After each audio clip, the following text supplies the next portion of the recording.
கிட்டயும் அவருக்கு சொல்றாரு என்னோட முதல்ல ஒய்ஃப் கிட்ட நியாயமானது சொல்லியிருக்கேன்னு. தானே சொல்றோம் மத்தாஜி. So basically நீங்க என்ன மெட்டீரியல் சொல்றீங்கன்னா அவரு திரௌபதி சொன்னது நியாயம், கிருஷ்ணர் சொன்னது அநியாயம். பிரேமா மாதாஜி இல்ல சொல்றாங்க இல்ல நியாயம். கிருஷ்ணர் நியாயங்கிறது கிட்டயும் இல்ல அவர் மாதாஜி. சொல்றாரு அர்ஜுனனு இந்த மாதிரி என் ஒய்ஃப் கிட்ட சத்தியம் பண்ணிருக்கேன் அதனால கூட்டின்னு வரேன் அப்படின்னு. வைஃப் கிட்ட கொலை பண்றேன்னு தான் சத்தியம் பண்ணாரு, கூட்டிட்டு வந்து கொடுக்குறேன்னு சொல்லல. ஓ அப்படியே இருந்தாலும் ஆண்டவனை சொல்றதை விட வைஃப் தான் இம்பார்ட்டன்ட். நீங்களும் பிரேமா மாதாஜியும் சித்ரா மாதாஜியும் சொல்றாங்க. வேற யாராவது சொல்றீங்களா? Not that way. That way only I understand.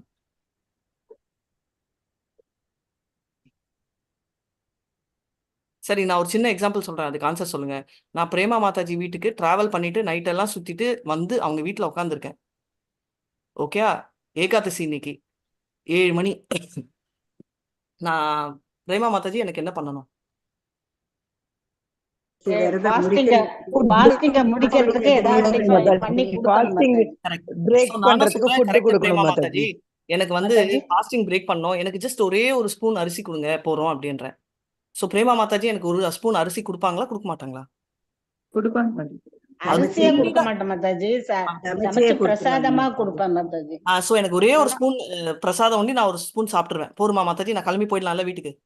இல்ல இல்ல இல்ல பத்தாது, நல்லா சாப்பிடுங்க. ஏன் மாதாஜி நான் கேட்டேன், நான் சாப்பாடு நான் வேண்டான்னு சொல்றேன், எதுக்கு என்னோட பேச்சை மீறுறீங்க? நீங்க தானே சொன்னீங்க நான் டீச்சர்னு. நான் கேட்டது ஒரு ஸ்பூன் ரைஸ், நீங்க சாப்பாடு போடணும்னு சொல்றீங்க. அது இல்ல, பசிச்சவனுக்கு சாப்பாடு உங்க போட மேல வேண்டியது கொண்ட தர்மம். அன்பு Mataji. Thank you so much. But அது இல்ல ஆன்சர். கரெக்ட் ஆன்சர் என்ன?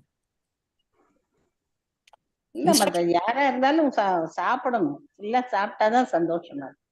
சோ பேசிக்கலி உங்க சந்தோஷத்தை பத்தி நீங்க நினைக்கிறீங்க, நான் என்னோட வேர்ட் பத்தி நீங்க நினைக்கல. சோ அர்ஜுனரும் அவர் சந்தோஷத்தை நினைக்கிறார். கிருஷ்ணன் அர்ஜுனனும் வந்து திரௌபதிக்கு வந்து ஒரு இது மகிழ்ச்சியை கொடுக்கணும். மகிழ்ச்சிங்கிறது இல்ல, திரௌபதி விடுங்க, ஸ்டோரி திரௌபதி விட்டுருங்க. கிருஷ்ணர் பத்தி ஒண்டிதான் பேசுறோம். நான் சிம்பிள் லாஜிக் கேட்டேன். நான் உங்க வீட்டுக்கு வந்து எனக்கு வந்து வேண்டவே வேண்டாம் மாதாஜி, நான் வந்து ஒரு ஸ்பூன் சாப்பிட்டுட்டேன், நான் கிளம்புறேன்னா நீங்க ஓகே பாய் அன்வீங்களா இல்ல உட்கார வச்சு சாப்பாடு போடுவீங்களா? சிம்பிள். சாப்பாடு போடுவேன் மாதாஜி. கம்பல் பண்ணுவீங்களா? சாப்பாடு போடுவோங்க மாதாஜி. எதுக்கு விஜயகுமாரி மாதாஜி? நீங்க பசியோட நீங்க வந்து முதல் நாளே விரதமா இருக்கிறீங்க, அப்ப வந்து ஒரு ஸ்பூன் சாப்பிட்டா ஒண்ணும் கொடுக்கவே இல்ல. மறுநாளாவது ஃபுல்லா போட்டாதானே ஒரு திருப்தி ஏற்படும். வந்த அதிதிக்கு நம்ம வந்து சாப்பாடு போடணும் மாதாஜி. சோ பேசிக்கலி என்னன்னா, நான் வேண்டாம் மாதாஜி அப்படின்னு சொல்றது என்னோட ஃபார்மாலிட்டி. இன்டைரக்டா நான் வேணான்னு சொல்லுவேன், ஆனா உள்ள என்னமோ எனக்கு பசி இருக்கும். இருக்குமா இருக்காதா? இருக்கும். சாப்பாடு வேணும்ன்ற ஆசையும் இருக்கும். கரெக்டா? நான் வெளியில சொல்ற வார்த்தையை விட நான் உள்ள இருக்கிற ஃபீலிங் நீங்க பாத்தீங்க எல்லாருமே. சாப்பிடணும் மாதாஜி, ஃபாஸ்டிங் பிரேக் பண்ணோம், பசிக்கும், நீங்க ஒரு நாள் ரைட், அதேதான். சோ கிருஷ்ணர் வெளியில ஒண்ணு சொன்னாலும் உள்ள வந்து அவர் அர்ஜுனரை டெஸ்ட் பண்றாரு, அவர் நிஜமாவே கரெக்டா ரிலீஜன் ஃபாலோ பண்றானா அப்படின்னு. பகவத்கீதா அப்போ கன்ஃபியூஷன்ல இருந்தாரு. கன்ஃபியூஷன்ல இருக்கிறத குழப்பக்கூடாது. இந்த டைம் நான் பகவத்கீதாக்கு அப்புறம் நான் இருக்கிறச்சே அர்ஜுனர் செம கிளாரிட்டியில இருக்காரு, ரைட், ஸ்டெடியா இருக்காரு. ஏன்னா கம்ப்ளீட்லி சரண்டர்டு. அதனால கிருஷ்ணர் என்ன சொல்றாரு, வெளியில ஒண்ணு சொல்றாரு, பட் உள்ள வந்து அவரோட நோக்கம் வந்து என்னன்னா அர்ஜுனர் வந்து டெஸ்ட் பண்றாரு. நிறைய தடவை அந்த மாதிரி பண்ணிருக்காரு கோபிகளை, ரைட். நம்ம சுகதேவ் கோஸ்வாமி கிருஷ்ணாவதாரம் ஃபுல்லாவே அவர் அப்படிதான் மாதாஜி. மாதாஜி இப்ப நாங்க நேத்து படிச்சோம் மாதாஜி. அந்த கிருஷ்ணர் வந்து நாம எல்லாம் இது அர்ஜுனன் நான் எல்லாம் பண்றேன், சிவகிட்டேந்து நான் வந்து அந்த பாசுபதாஸ்திரத்தை வாங்கியிருக்கேன். அந்த 9 குழந்தைகள் பிறப்பாங்கல்ல மாதாஜி, அப்ப நான் அந்த குழந்தைய காப்பாத்துறேன்னு சொல்லிட்டு ரொம்ப இதுவா பேசுவான் மாதாஜி அர்ஜுனர். அப்ப பகவான் வந்து விட்டுருவாரு, எல்லாத்தையும் அவன் என்ன வேணா செய்யட்டும். கடைசியில அவனால அந்த ஜெயிக்க முடியாது மாதாஜி, இந்த குழந்தையை காப்பாற்ற முடியாது. பல லோகங்களுக்கும் போய் தேடி தேடி பார்த்துட்டு இந்த குழந்தை இல்லைன்னு சொல்லிட்டு திருப்பி வந்து தான் வந்து அக்னியில பிரவேசம் பண்ணணும்னு சொல்றப்ப எல்லாம் பகவான் பார்த்துட்டே அவன் செய்யறதெல்லாம். கிருஷ்ணர் அவ்வளவு மோசமா பேசுவான், இவங்கெல்லாம் சத்திரியரே இல்லை, நான் தான் சத்திரியன் அப்படின்னு எல்லாம் சொல்லிட்டு கடைசியில அப்பா இத பார்த்துட்டே இருந்துட்டு அப்புறம் அவனை வந்து அக்னில இருந்து காப்பாத்துவார் மாதாஜி. பேசிக்கலி இங்க என்னன்னா இதெல்லாம் அட்வான்ஸ் ஆயிடுச்சு. இதெல்லாம் அந்த ஃபர்ஸ்ட் ஸ்டோரிஸ் எல்லாம் முடிஞ்சு என்ன ஆகுதுன்னா ரொம்ப அட்வான்ஸ் ஆனதால அர்ஜுனரோட பாவம் வந்து அர்ஜுனருக்கு கிருஷ்ணர் பாவம் புரிஞ்சிச்சு. வெளியில சொன்னாலும் இப்ப நான் வந்து வேண்டாம் மாதாஜி அப்படின்னாலும் எப்படி நீங்க சாப்பாடு போடுவீங்களோ அதே மாதிரி ஆட்டோமேட்டிக்கா புரிஞ்சு பண்ணுவாங்க. இது எல்லாமே வந்து என்னன்னா வோக்கலா சொல்லணும்னு இல்லை, ஒரு ஸ்டாண்டிங் வேலை. இப்ப நான் தாரணேஸ்வரி மாதாஜி போனோடனே கூட இட்ஸ் ஓகே மேம், எனக்கு அதெல்லாம் இல்லை மேம், நான் என்ன வேணா குளிக்கிறேன், இட்ஸ் ஓகே அப்படின்னு. அவங்களுக்கு நல்லா தெரியும். ஃபர்ஸ்ட் வந்து எனக்கு ஃபேன் போட்டு ஏசி ரிமோட் கொடுத்தாங்க கையில, ஏன்னா எனக்கு அது ஆட்டோமேட்டிக்கா வேணும். ஸோ என்னன்னா ஒரு ப்ராக்டிஸ் ஆயிடுச்சு வச்சுக்கோங்களேன். அவங்க கேட்கறாங்க வேண்டாம் அப்படின்னாலும் ஆட்டோமேட்டிக்கா நெக்ஸ்ட் லெவல்ல வரும், ரைட். அதே மாதிரி மதுரை பிரேமா மாதாஜி போனோடனே ஃபர்ஸ்ட் பிரேமா மாதாஜி இல்ல சாரி நம்ம இது மாதாஜி இல்ல சீர்காழி போன உடனே சாப்பாடெல்லாம் அரேஞ்ச் பண்ணி வச்சாங்க. வேணான்னு சொன்னாலும் நம்ம இவங்க வாயில அனுஷ்கா வேண்டாம்னு சொன்னாலும் 10 தருவேன். ஏன்னா சிலது வந்து அனு first சார் இதே மாதிரி சேது மாதாஜி ஃபர்ஸ்ட் டயர்டே வர என்ன ஒண்ணுமே பண்ணாதீங்கன்னாலும் ஃபர்ஸ்ட் கூலர் போட்டாங்க. சோ எதுக்கு சொல்றேன்னா ஒருத்தரோட நம்ம வேண்டாம்னு சொன்னாலும் அது வெளில இருக்கலாம், உள்ளேயும் வேணும்னு நான் நினைக்க மாட்டேன். But requirement right. அதனால இதுவும் அதேதான். வெளியில வந்து அர்ஜுனருக்கு 10 அட்வைஸ் கொடுத்தாலும் உள்ள வந்து அர்ஜுனர் நினைக்கிறது வந்து ஐ மீன் சாரி கிருஷ்ணர் வந்து என்ன நினைக்கிறாருன்றது அர்ஜுனர் புரிஞ்சுக்கிட்டாரு. இப்போ நீங்க எல்லாம் கேட்பீங்க, கரெக்ட் நானும் புரிஞ்சுக்கிட்டேன், அதனால நான் இன்னைக்கு 4 நாள் பிரசாதமே வைக்கல, ஏன்னா கிருஷ்ணர் ஃபாஸ்டிங்ல இருக்காருன்னு நீங்க அசியூம் பண்ணாதீங்க. அதனாலதான் நான் சொல்றேன் பாகவதம் வந்து அட்வான்ஸ் டிவோட்டிஸ்க்கும் அப்ளிகபிள். ஆத்மாராமா பற்றி பிளாட்ஃபார்ம் போத்தது அதான். நம்ம எல்லாம் அந்த லெவல்ல இல்ல. அதனால நம்ம அர்ஜுனர் மாதிரி நினைக்க கூடாது. நம்ம பகவத்கீதால அவர் என்ன சொல்றாரோ அதை புரிஞ்சுக்கிட்டுதான் பண்ணணும். கிளியருங்களா? எஸ் மாதாஜி. எல்லாம் ராதிகா மாதாஜி தானிஷ் மாதாஜி எல்லாம் சொல்லிட்டாங்க. நானும் அர்ஜுனர் லெவல்ல இருக்கேன், ஃபாலோ பண்றேன். என் இஷ்டத்துக்கு பண்ணுவேன்றது இல்ல. அவரு கிருஷ்ணரோட மனசுல இருக்கிற இஷ்டத்தை புரிஞ்சு சொல்றாரு. நம்ம கிருஷ்ணர் வாயில சொல்றதே ஃபாலோ பண்ண மாட்டோம். அதனால நம்ம அந்த ஸ்டெப்புக்கு போலாம், அதுக்கப்புறம் அர்ஜுனர் ஸ்டெப்புக்கு போலாம். ஹரே கிருஷ்ணா. ஹரே இந்த கிருஷ்ண மாதாஜி. இந்த தேங்க்யூ இந்த மாதாஜி. இந்த கிருஷ்ண வி- மாதாஜி வாழ்க வளமுடன். ஹரே ஹரே கிருஷ்ணா. கிருஷ்ணா. இப்ப ராதிகா மாதாஜி சொன்ன ஹரே இந்த கிருஷ்ண விளக்கம் வந்து மாதாஜி. இருங்க கரெக்டா இருங்க. அந்த ராதிகா மாதாஜி சொன்ன இந்த விளக்கம் வந்து 7.40 ஸ்லோகத்துல இருக்கு. அந்த பர்பட் படிங்க, கரெக்டா புரிஞ்சிடும். ஓகே. 1.7 7 பாயிண்ட் எத்தனை மாதாஜி? 1.40. ஓகே. நான் அந்த குரூப் சாப்டர் டிஸ்கஷன்ல படிச்சிட்டு அந்த இருக்கேன். அன்னைக்கு நான் குரூப் படிக்கவே டிஸ்கஷன்ல இல்லை இந்த மாதாஜி. ஸ்லோகத்தை ஓகே அந்த மாதாஜி நேத்தே சொன்னாங்க, அண்ட் படிக்கல. எல்லாரும் சப்மிட் பண்ணிட்டீங்களா அப்ளிகேஷன் ஃபார்ம்? இன்னைக்கு தான் லாஸ்ட் டே சொன்னேன் இனிஷியேஷனுக்கு. அவங்க இன்னும் பண்ணீங்களா? நீங்க எல்லாருமே ரெடி பண்ணீங்களா? நான் அட்லீஸ்ட் நாளைக்கு அந்த க்ளோஸ் கொஷின்ஸ் ரொம்ப கஷ்டம் மாதாஜி. ஆக்சுவலி அது பிரிண்ட் மாதாஜி எடுக்கிறதே ஒன்னொன்னு நேத்து போடுறது தான் எனக்கு அவங்க எல்லாம் இன்னும் வேலை. விவரமா சொன்னாங்க மாதாஜி. இனிமேதான் மாதாஜி ஃபில் அப் பண்ணணும். ஓகே இனிமேதான் ஓகே பண்ணுங்க போடணும். பண்ணுங்க வெரி பண்ணுங்க கிளியர். பண்ணுங்க. ஓகே இல்ல மேம், மண்டே நான் க்ளோஸ் பண்ணிடுவேன் சப்மிஷன். ம். மண்டேக்குள்ள மாதாஜி யார் கொஞ்சம் சப்மிட் டைம் பண்றாங்களோ கொடுங்க 1 செகண்ட். மாதாஜி. ஹரே கிருஷ்ணா. யாரெல்லாம் மண்டேக்குள்ள சப்மிட் பண்றாங்களோ அவங்க தமிழ்ல சப்மிட் பண்ணுவாங்க. மண்டே மேல சப்மிட் பண்றவங்க இங்கிலீஷ்ல சப்மிட் பண்ணுவாங்க. மாதாஜி சில கொஸ்டின் எல்லாம் புரியல மாதாஜி. புரியலன்னா கடைசியில நீங்க மாதாஜி கேட்கணும். 3 months புரியலன்னா கேட்கணும். இல்ல புரியலன்னா கேட்கணும். கன்வெர்ட் பண்ணி அது எல்லாம் பிடிஎஃப் அவங்க ஃபைல தான் சொல்லிட்டாங்க அனுப்பியிருக்கீங்க. சொல்லிட்டாங்க எல்லாத்தையும் மாதாஜி. கன்வெர்ட் பண்றதுக்கே நேரம் ஆகுது மாதாஜி. கன்வெர்ட் பண்றதுக்கு பிடிஎஃப் ஃபைல் கன்வர்ஷன் வந்து 2 minutes ஆகும் மாதாஜி. இல்ல என்னோட இதுல மொபைல்ல தானே பண்ணணும் மாதாஜி. சரி ஓகே நோ ப்ராப்ளம். கன்வர்ஷன் ஒண்டி தான் ப்ராப்ளம்னா நம்ம அதை சால்வ் பண்ணலாம். நீங்க பேப்பர் எல்லாம் ரெடியா ஓகே. வச்சிருக்கீங்க ஆக்சுவலி சப்மிஷன். நான் வேர்ட் டாக்குமெண்ட் தானே வேர்ட் கொடுத்தேன் நானு. டாக்குமெண்ட் நான் லலிதா வேர்ட் மாதாஜி டாக்குமெண்ட் தான் கொடுத்தேன். சொல்லியிருக்காங்க. இல்ல ஆமா வேர்ட் டாக்குமெண்ட் மாதாஜி. பிடிஎஃப்ல தான் ஓப்பன் ஆகுது. இல்லையே, நான் வேர்ட் டாக்குமெண்ட் கொடுத்தேன். அதை அப்படியே நீங்க உட்காந்து ஓபன் பண்ணி எடிட் பண்ணிட்டே ஓகே ஓகே போயிருக்கலாம். ஓகே. நான் லலிதா மாதாஜி கொடுத்து ஓபன் பண்ணேன் அதனால. அவங்களுக்கு சரி கூட அதான் நான் தான் கொடுத்தேன். அது எப்படி அவங்க நீங்க அப்புறமா அவரோட மாதாஜி ஓகே. சில கேள்விக்கு பதில் எல்லாம் எழுத வேண்டியது இருக்குல்ல மாதாஜி. நாங்க பதில் அது நிறைய எழுத வேண்டியதா இருக்கு மாதாஜி. பக்கம் அது பக்கமா நீங்க பதில் வந்து 18 கேள்விகளுக்கு தான் நீங்க வந்து உட்காந்து ஆமா சாலிடா மாதாஜி. எழுதணும். மாதாஜி மிச்சத்துக்கெல்லாம் நீங்க வந்து எழுதுறதுல அங்கங்க அப்படி அப்படியே செலக்ட் பண்ணி கொடுக்க அதெல்லாம் 1 hour கூட ஆகாது. நீங்க மாதாஜி உங்களுக்கு 18 கொஸ்டின் ஒண்ணு இருக்கு, அப்புறம் 20 கொஸ்டின் ஒண்ணு இருக்கு மாதாஜி. அது அங்க எதுவுமே அது ஒன்லி அது அப்படியே விட்டுற வேண்டியதான். நீங்க ஒரு இடத்துல தான் நீங்க எழுதணும். ஓகே. ஓகே சரிங்களா? இந்த சோ ஒண்ணு 18 வந்து தனியா எழுத எவாலுவேஷன், ஒண்ணு வந்து பாத்தீங்கன்னாக்கா எவாலுவேஷன் எஸ் நோ அந்த மாதிரி, இல்லைன்னா நாட் அப்ளிகபிள்னா அப்படியே பிளாங்கா விட்டுறணும்.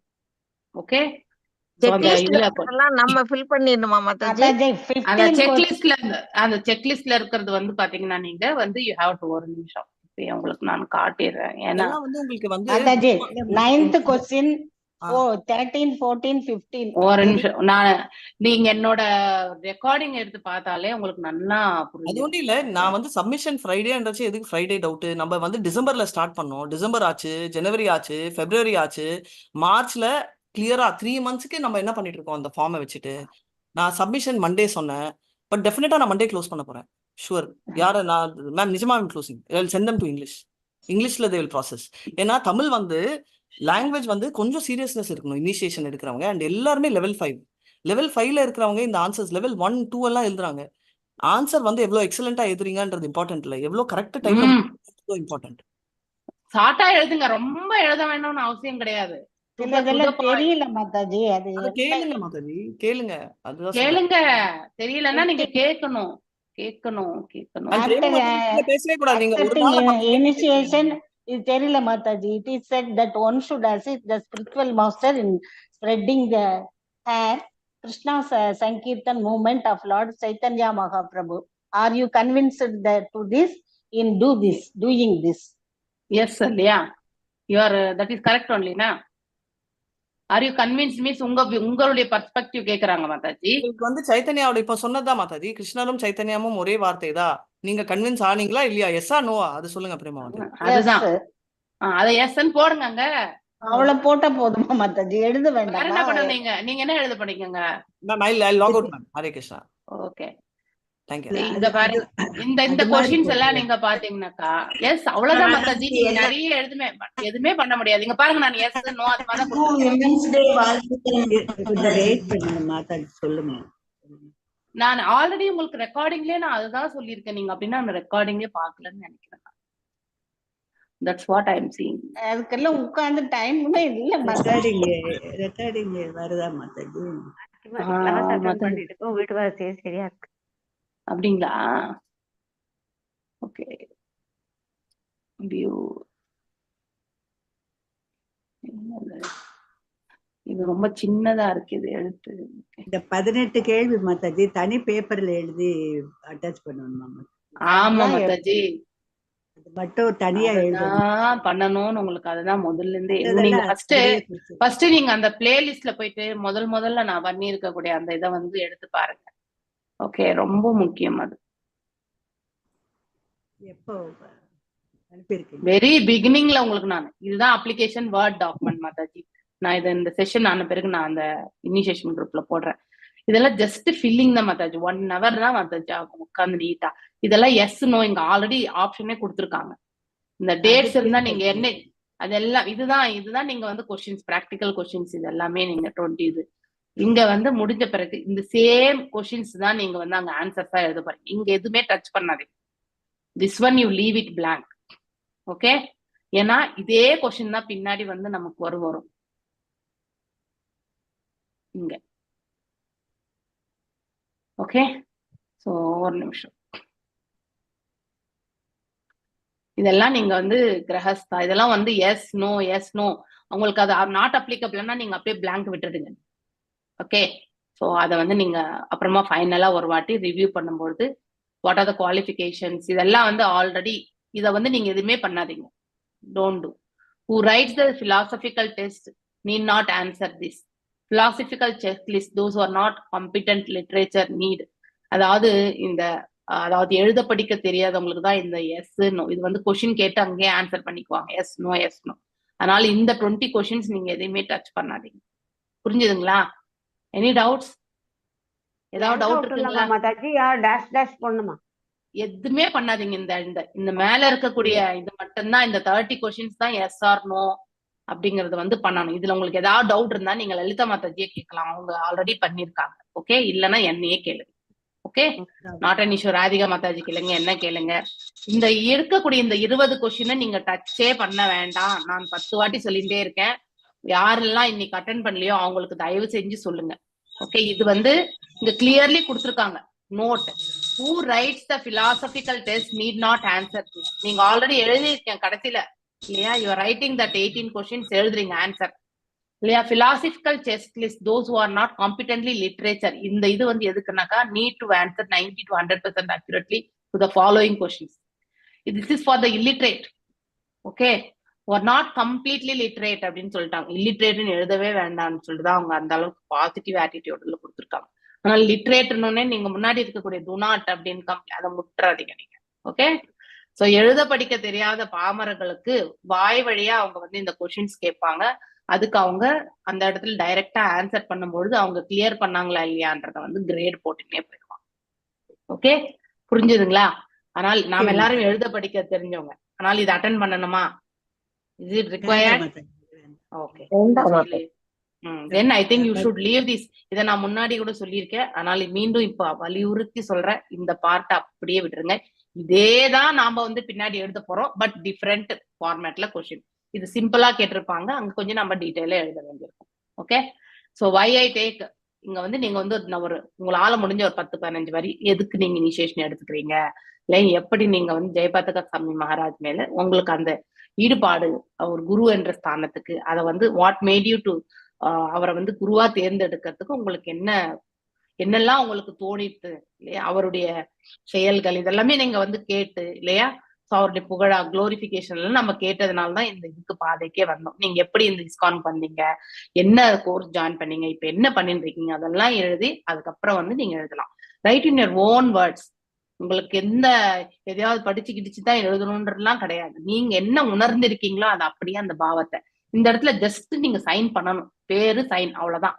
மத்தபடி வேற எதுவுமே பண்ணக்கூடாது. இந்த 2 இது ஒன்லி உங்க பேரு, உங்களுடைய சிக்னேச்சர், அவ்வளவுதான். மத்தபடி எதுவுமே டச் பண்ணக்கூடாது. இது வேர்ட் டாக்குமெண்ட் தான். ஏதாவது தப்பு பண்ண இதெல்லாம் ஜென்ரலா வந்து படிச்சு நீங்க வந்து எழுத போறீங்க, அவ்வளவுதான்.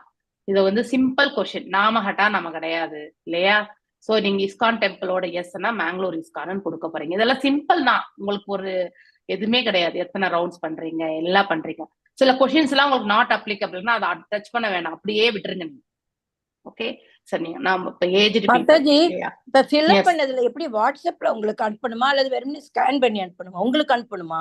நீங்க ஃபர்ஸ்ட் முடிங்க, அதுக்கப்புறம் அனுப்புறத பத்தி சஜஷன் கண்டிப்பா சொல்லப்படும். ஓகே ஃபர்ஸ்ட் கம்ப்ளீஷன் ஆன பிறகு நீங்க லலிதா மாதாஜி என்னோட இமெயில் ஐடி இருக்கு, தாரணி மாதாஜியோட இமெயில் ஐடியும் அந்த இனிஷியேஷன் குரூப்ல ஷேர் பண்றேன். அவங்களுக்கு அட்ரஸ் பண்ணி எனக்கு சிசி போட்டு அனுப்புங்க.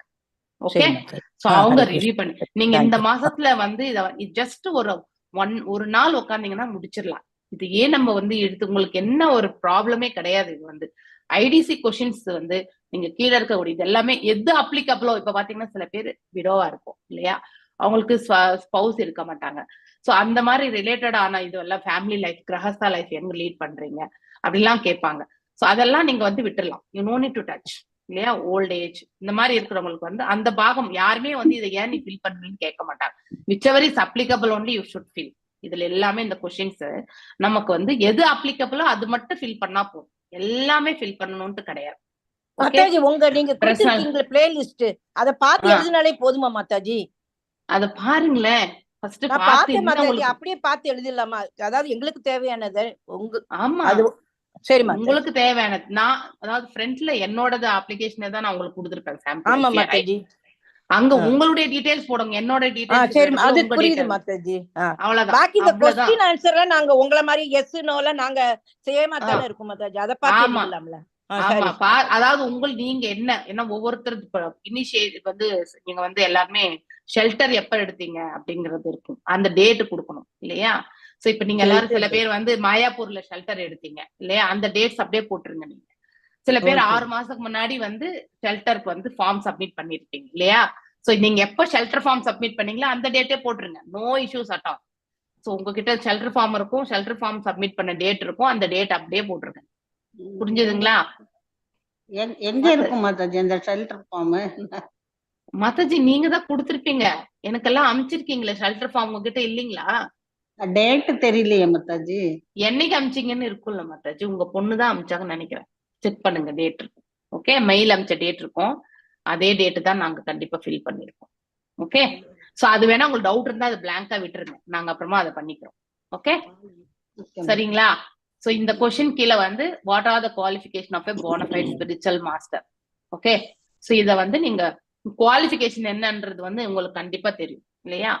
சோ ஒருத்தர் வந்து குரு ஆகிறதுக்கான குவாலிஃபிகேஷன் என்னன்றது கண்டிப்பா உங்களுக்கு எல்லாருக்குமே ஐடிசி கோர்ஸ்ல நீங்க படிச்சிருப்பீங்க. சோ அந்த குவாலிஃபிகேஷன்ல 2-3 பாயிண்ட் எடுத்து எழுதுங்க.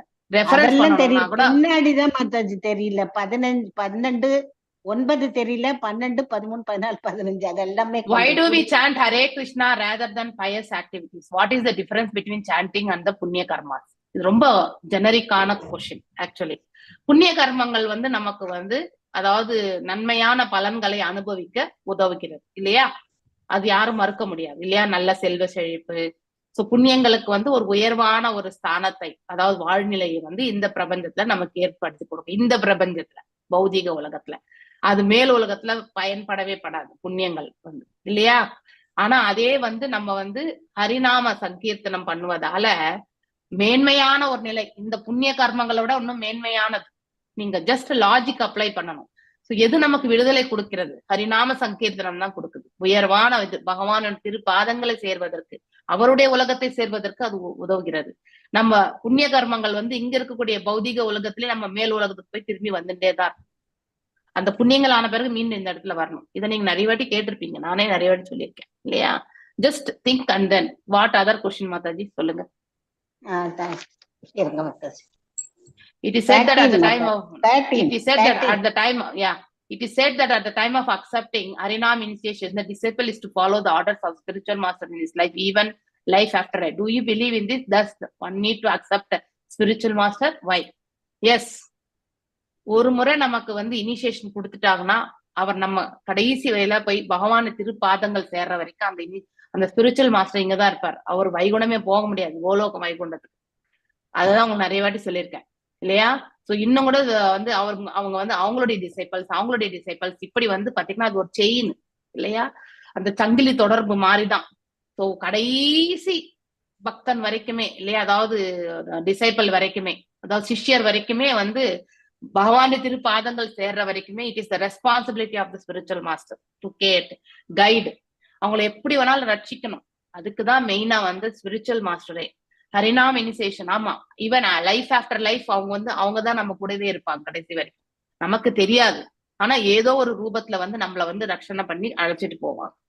தட் இஸ் அந்த இது உண்டு. அது நமக்கு வந்து மோட்சத்தை கொடுக்க வல்லது இல்லையா? பகவானுடைய திருப்பாதங்களை சேர்வதற்கு அதுக்காக தான் வந்து இருக்கிறது. இட் இஸ் இம்பார்ட்டன்ட் இந்த டைம் ஆஃப் அக்செப்டிங். அதனால ஸ்பிரிச்சுவல் மாஸ்டர் என்ன ஆர்டர் சொன்னாரோ அதை கண்டிப்பா நம்ம கேட்கணும். அப்பதான் நீங்க ஓவ்ஸ் எல்லாம் எடுப்பீங்க இல்லையா? நான் 16 ரவுண்ட் பண்ணுவேன், 4 ரெகுலேஷன்ஸ் ஃபாலோ பண்ணுவேன்னு சொல்லிட்டு இந்த ஓவ்ஸ் எடுப்பீங்க. ஹரிநாம் இனிஷியேஷனுக்கு இவ்வளவுதான்.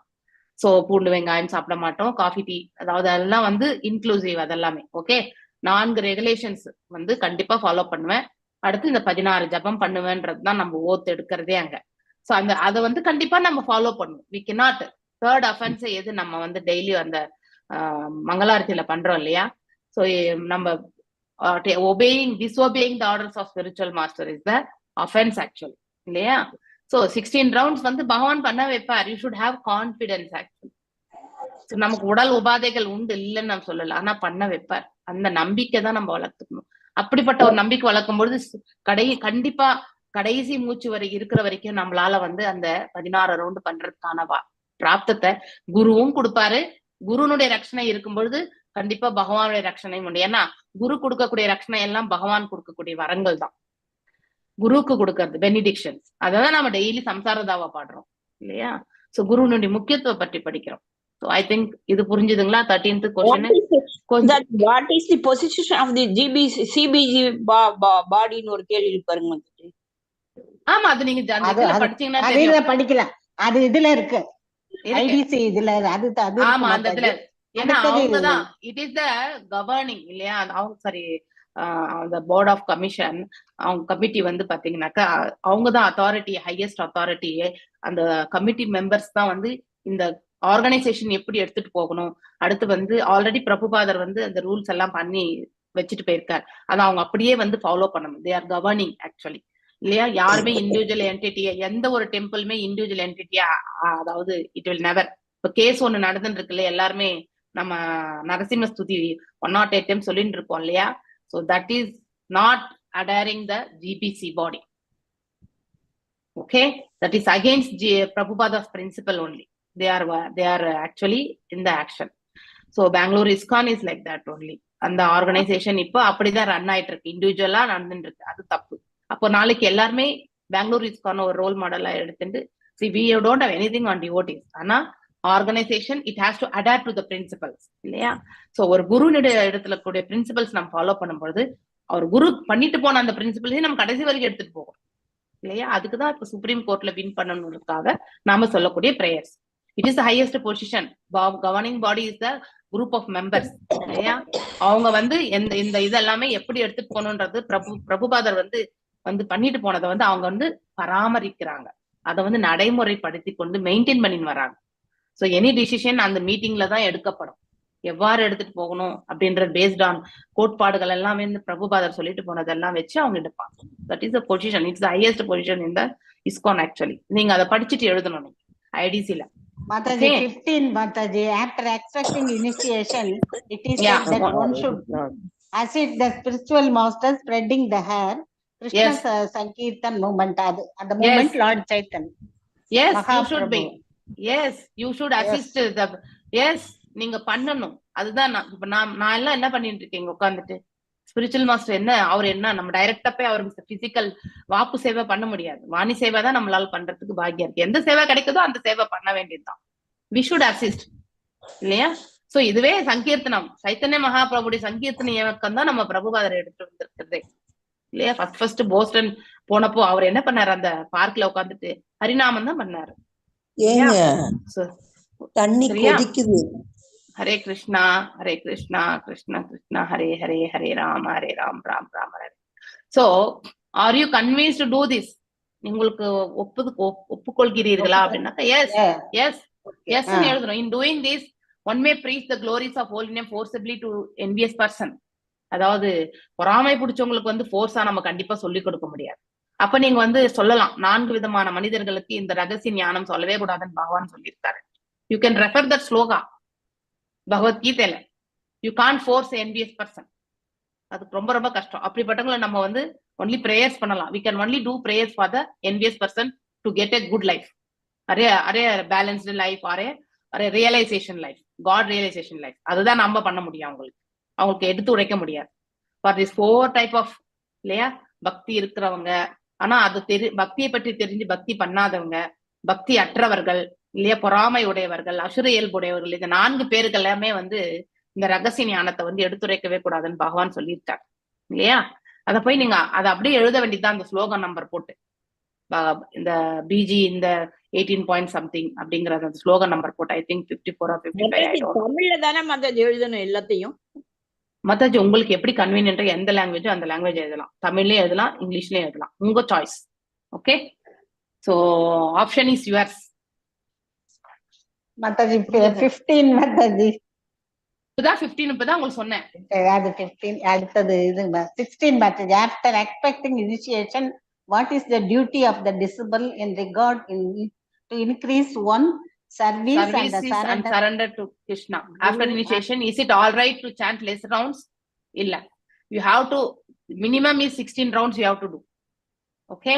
And if you want to, after accepting as a duty of disciple, enna pannanom? We have to follow the Guru's words. That is the, adi siram merkondu nama seyanum. We have to attentively follow the Guru's words and practice the Krishna consciousness. Avladha Mataji. ரொம்ப சிம்பிளா தான் இருக்கும். நீங்க வந்து இது வந்து உங்க மனசுல எவ்வாறு இதை புரிஞ்சுட்டு எழுதுறீங்களன்றதுதான். உங்களை யாருமே கரெக்ட்னஸ் பார்க்க மாட்டாங்க. நீ எந்த அளவுக்கு புரிஞ்சிருக்க அப்படிங்கறது ரிவ்யூ பண்ணும்போது உங்களுக்கு கண்டிப்பா சொல்லுவாங்க. You have to understand. Okay, so after initiation is it all right? நீங்க வந்து அங்கதான் நீங்க ஓத்து எடுக்கிறீங்க, ப்ராமிஸ் பண்ணிட்டு வரீங்க நீங்க 16 ரவுண்ட்ஸ் பண்ணுவேன்ட்டு. அதை வந்து குறைக்கலாமா? We can't. மினிமம் 16, மேக்ஸிமம் நீங்க எவ்வளவு வேணாலும் பண்ணலாம். And you should write that. அதாவது குறைக்க முடியாது. அதாவது குறைவான ரவுண்ட்ஸா இருந்தாலும் 16 ரவுண்டு நம்ம பண்ணியே ஆகணும் அப்படிங்கிறது நீங்க எழுதணும். புரிஞ்சுதுங்களா? ஒன்லி சிம்பிள் சென்டென்ஸ் தான். அதை நீங்க எவ்வாறு புரிஞ்சுட்டு இருக்கீங்க அப்படிங்கிறது தான். இதுக்கு நம்ம வந்து பெருசா இலக்கிய நயத்தோட எழுதணும்னு அவசியமே கிடையாது. ஓகே, இது வந்து இந்த கீழே இந்த இதுல நம்ம எதுவும் தப்பு கண்டுபிடிச்சு அதுக்காக அவங்க வந்து திருப்பி, அதாவது நம்ம அனுபவத்தை நம்மளுடைய இதுல எப்படி வேணாலும் எழுதலாம் மத்தாஜி. 1 or 2 sentences அவ்வளவுதானே. அது வந்து மத்தாஜி இப்ப இந்த பேப்பரை படிங்க, இந்த 17 இந்த பேப்பரை வாசிங்க. இதுல இருந்து நீங்க என்ன புரிஞ்சுட்டீங்க அப்படிங்கறத வந்து ஒரு 2 லைன் எழுதுங்க. ஓகே, புரிஞ்சுதுங்களா? இந்த பேப்பரை வந்து நீங்க வாசிங்க. இதுல தமிழ் கூட இருக்கு, செலக்ட் பண்ணுங்க சில வருடங்களுக்கு. ஓகே, அதை நீங்க வாசிக்கணும். இதை வாசிச்சு கீழே இருக்கிறது yes I went through that அப்படிங்கறத வந்து எழுதணும். எஸ் நான் வாசிச்சேன் அப்படின்னு எழுதணும். 18th question. இந்த 17th கொஸ்டின் இதுல என்ன வாசிச்சீங்களோ அதுல வந்து உங்களுக்கு எது லலிதா மாதாஜி தமிழ்ல அனுப்பியிருக்காங்க மாதாஜி, டிரான்ஸ்லேட் பண்ணி தமிழ்ல ஃபுல்லா அனுப்பியிருக்காங்க. டிரான்ஸ்லேட் பண்ண வேண்டியதே இல்ல, இது ஆல்ரெடி இங்கே இருக்கு. நீங்க அந்த லிங்க் கிளிக் பண்ணுங்க. கீழே இருக்கக்கூடிய லிங்க் கிளிக் பண்ணீங்கன்னா பாருங்க, இந்த லிங்க் நீங்க கிளிக் பண்ணும் பொழுது ஓபன், இத கிளிக் பண்ணீங்கன்னாக்கா ஓபன் ஆகும் பாருங்க. அது ஓபன் வந்துச்சா? இங்க பாத்தீங்கன்னா அவங்க டிரான்ஸ்லேட் பண்ணி போட்டாங்க மத்தாஜி. ஒண்ணு இல்ல, டபுள் கிளிக் அனுப்பிட்டாங்க. ஓகே, இங்க பாத்தீங்கன்னா இத்தனை லாங்குவேஜ்ல இருக்குன்னு சொல்லியிருக்காங்க. இங்க தமிழன் கொட்டையா இருக்கு இல்லையா? அதை நீங்க கிளிக் பண்ணீங்கன்னா ஆட்டோமேட்டிக்கலி தமிழுக்கு போகும். அவ்வளவுதான். ஓகே, சோ ரொம்ப சிம்பிள் தான். நீங்க இத ரொம்ப காம்ப்ளிகேட் பண்ணிக்க கூடாது. உட்கார்ந்து நீட்டா நாங்க இன்னைக்கு முடிச்சிட்டு நாளைக்கு கேக்குறோம் மாதாஜி சந்தேகங்களை. No problem. அதாவது நீங்க வந்து இப்ப உங்களுக்கு நிறைய சந்தேகம் இருந்ததெல்லாம் இப்ப நான் நிறையவே தீர்த்துட்டேன். டஃப் கொஸ்டின்ஸ் எல்லாம் ஆல்ரெடி சொல்லியாச்சு. சுலபமா டைரக்டா இருக்கிறது எல்லாமே நீங்க எழுதிக்கலாம். Under what circumstances should the spiritual master be rejected? அதாவது ஸ்பிரிச்சுவல் மாஸ்டர் வந்து ஸ்பிரிச்சுவல் மாஸ்டரா இல்லைன்னா கண்டிப்பா ரிஜெக்ட் பண்ணிடலாம் இல்லையா? இந்த பக்கம் நமக்கு 4 ரெகுலேஷன் சொல்லிட்டு அந்த பக்கம் அவரே போயிட்டு இன்டாக்சிகேஷன் பண்ணிட்டு இருந்தாருன்னா தட் இஸ் அ டிஸ்குவாலிஃபிகேஷன். அவர் ப்ரீச் பண்றதை அவர் ஃபாலோ பண்ணலன்னா he is not a spiritual master. Simple, அவ்வளவுதான். வேதங்கள் படிக்கணும்னு அவசியம் இல்ல மாதாஜி. வேதங்கள் படிக்கிறது வந்து அவங்களுக்கு எல்லாருமே, இப்ப நீங்க நம்ம கௌரவ் கிஷோர் பாபாஜி அவர் வந்து இஸ் நாட் அவ்வளவு வேத சாஸ்திரங்கள் விற்பனர் கிடையாது. ஆனா பக்தி சித்தாந்த சரஸ்வதி தாகூரார் வந்து அவர் பகவானே சொல்லியிருக்காரு மாதாஜி, வேதங்கள் படிக்காட்டாலும் பக்தி செஞ்சாக்க அவங்கள எடுத்துக்கலாம் அப்படின்னு. அதாவது பக்தி செய்யும் பொழுது ஆட்டோமேட்டிக்கா இந்த வேதங்களுடைய சாராம்சம் எல்லாம் அவங்களுக்கு நன்னா புரிய வச்சிருவார் பகவானே. அத போய் அந்த ஸ்கிரிப்ட் படிச்சுதான் சொல்லணும்னு இல்லை, அவங்களுக்கே அது கண்டிப்பா தெரிய வரும். ஓகே, அதே கேன் நோ, கண்டிப்பா புரிஞ்சுப்பாங்க. இப்ப பக்தி சித்தாந்த சரஸ்வதி தாகூரார் வந்து வெரி ஹைலி ஸ்காலர்ட் பர்சன். ஆனாலும் அவர் எத்தனை வாட்டி 13 வாட்டியோ 17 வாட்டியோ போனாராம் ஒரு சிஷ்யரை ஏத்துக்க சொல்லி. ஏத்துக்கவே இல்லையா அவர், நான் அந்த அளவுக்கு குவாலிபிகேஷன் கிடையாதுன்னு சொல்லிட்டு. ஆனா அதுக்கப்புறம் பக்தி வினோத் தாக்கர் சொல்லி அதுக்கப்புறம் ஏத்துட்டாராம். பிகாஸ் அவருடைய சிஷ்யருடைய அதாவது கெப்பாசிட்டி என்னன்னு அவருடைய குரூப் தான் தெரியும். பக்தி வினோத் தாகூருடைய சிஷ்யர் வந்து யாரு? இந்த கௌரவ் கிஷோர் தாஸ் பாபாஜி இல்லையா? சோ இந்த அந்த 5 நம்ம பிரபுபாதர், பக்தி சித்தாந்த, கௌரவ் கிஷோர், அடுத்து இன்னும் பக்தி வினோத் தாகூர், அப்புறம் வந்து ஜெகநாத் பாபாஜி, இந்த 5 பேரை வந்து கண்டிப்பா மைண்ட்ல வச்சுக்கணும் நீங்க. ஓகே, சோ அந்த மாதிரி இதுல வந்து அவ்வளவா வந்து ஸ்காலர்லி பர்சன் கிடையாது. யாரு? வேத ஞானத்தை படிச்சவர் கிடையாது. யாரு? கௌரவ் கிஷோர் பாபாஜி. ஆனாலும் அவர் குரு என்ற ஸ்தானத்திற்கு அவருடைய குரு வந்து அவரை எலிவேட் பண்ணாரு. யாருக்கு? வந்து ரொம்ப ஹைலி ஸ்காலர்டா இருக்கக்கூடிய பக்தி சித்தாந்த சரஸ்வதி. புரிஞ்சுதுங்களா? சோ அதனால வந்து எப்ப reject பண்ணணும்னாக்கா when he is behaving in a அதாவது irreligious way, அந்த மாதிரி ஒரு நிலையில வரும்பொழுதுதான் குரு should be rejected. புரிஞ்சுதுங்களா? இது தெரிய வந்தா நம்ம ரிஜெக்ஷன் கண்டிப்பா பண்ணிதான் 100%. வேற ஏதாவது டவுட் இருக்குங்களா? இனிஷியேஷன் அக்செப்டன்ஸ் ஓத்து இருக்குல்ல மாதாஜி, அந்த பேஜ்ல வந்து நம்ம ஃபில் பண்ணணுமா இல்ல நீங்க ஃபில் பண்ணிடுவீங்களா? அது எங்க இருக்குது? இந்த 18 கொஸ்டினுக்கு முன்னாடி மாதாஜி, இந்த பர்சனல் கொஸ்டினுக்கு முன்னாடி பேஜ் இதுதானே மாதாஜி? இதுல நீங்க நான் சொன்ன உங்களுக்கு ஒன்லி பேரு எழுதுங்க, சைன் போடுங்க, அவ்வளவுதான். இந்த 2 வேலை தான் நீங்க செய்யணும், வேற எதுவுமே நீங்க இதுல பண்ணக்கூடாது. ஓகே மாதாஜி. இதுதான் நீங்க அங்க இனிஷியேஷன் எடுக்கும்போது சொல்லுவாங்க, ஐ ஓ 16 ரவுண்ட்ஸ். ஓகே, புரியுதுங்களா? அடுத்து வந்து நான் இதெல்லாம் வந்து சாப்பிட மாட்டேன் அப்படிங்கறதெல்லாம் சொல்றது. ஓகே, இந்த 4 ரெகுலேஷன் ரிலேட்டட் இது எல்லாமே. இந்த 3rd பாயிண்ட் 4th பாயிண்ட் வந்து இது. மிச்செல்லாம் சாதாரணமா இது, அதெல்லாம் ஜெனரிக். ஓகே, சோ அது 2 தான் மெயின் நமக்கு ஹரிநாம் இனிஷியேஷன். ஓகேங்களா? வேற ஏதாவது டவுட்ஸ் இருக்குங்களா? Any doubts? இப்ப நான் உங்களுக்கு இதை எடுத்து ஃபில் அப் பண்ணும்போது கூட வராது. இப்ப உங்களுக்கு நான் ரொம்ப கிளியரா சொல்லியிருக்கேன். இதை விட கிளியரா யாரும் சொல்ல மாட்டாங்க. ஓகே, நான் இப்ப வந்து தமிழ் டிவோட்டிஸ் இல்லையா,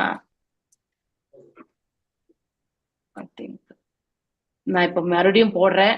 ஐ திங்க் சித்ரலேகா மாதாஜி நீங்க பாத்துக்கோங்க. மாதாஜி ஓகே, இதுல எதுன்னு சோ அதனால டவுட் இருக்கக்கூடாது உங்களுக்கு. நான் எம்டி ஃபார்ம் தான் அனுப்புறேன். ஏன்னா என்னோட ஃபார்ம் அமிச்சா என்னோட டீட்டெயில போட்டு நீங்க சப்மிட் பண்ணிடுங்க. எனக்கு அந்த பயம் இருக்கு. இது என்னது எல்லாரும் ஒரே பர்த்டே நினைச்சிருவாங்க அப்புறமா. ஓகே, அதனால உங்களுக்கு எம்டி ஃபார்ம் தான் அனுப்புறேன் நான். ஸோ வேர்ட் டாக்குமெண்ட் நீங்க அதை கன்வெர்ட் பண்ண வேண்டிய அவசியம் கிடையாது. டைரக்டா போய் ஆன்சர்ஸ் அந்த வேர்ட் டாக்குமெண்ட்ல பின்னாடியே அந்த கொஸ்டின் கீழே அந்த கொஸ்டின் கீழே நீங்க டைப் பண்ணிட்டு போயினே இருங்க. நீங்க அவ்வளவுதான். No need to sit and write. Pen பேனா வச்சுட்டு அவசரமே கிடையாது. You can. ஓகேங்களா? சில பேர் இப்ப அது என்ன கூகுள் டிரான்ஸ்லேட்டர்ன்ற இதுல வந்து பாத்தீங்கன்னாக்கா if you speak also it converts into words. எனக்கு தெரியாது, அது நான் எப்படி யூஸ் பண்ணல. பட் அந்த மாதிரி பண்ணக்கூடியவங்களும் இருக்காங்களாம். அது வந்து ஒரு ஒரு சமயம் இறக்கிக்கணும் டிரான்ஸ்லேட்டர், அது வேண்டாம், அது ட்ரபிள் பண்ணும் எல்லாத்தையும். அதுல இருக்கிற அந்த ஓகே இதுக்கெல்லாம் ஓகே, பட் நீங்க அது பண்ணலாம் அப்படிங்கறது ஒரு ஆப்ஷன் இருக்கு அப்படிங்கறது வந்து சொல்றாங்க. எனக்கு தெரியாது அது, because I have not used, அதனால எனக்கு தெரியாது. ஓகே, சோ நீங்க எல்லாருமே I think Tamil typing also, no problem. Tamil typing தெரிஞ்சு ஆறாம பண்ணிட்டு போயினே இருங்க. அதுலயே கொஸ்டின் கீழே ஆன்சர், கொஸ்டின் கீழே answer. You no need to convert into Tamil question also, you just answer.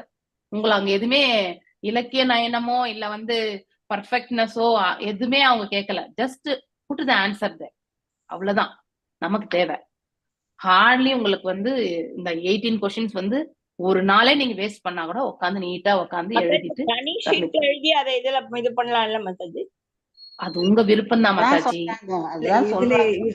இதுலயே இடம் இருக்கு மாதாஜி, அதுலயே எழுதலாமா மாதாஜி? அததான் மாதாஜி வேர்ட் டாக்குமெண்ட் உங்களுக்கு எது கொடுத்துருக்கேன், you have to write there only.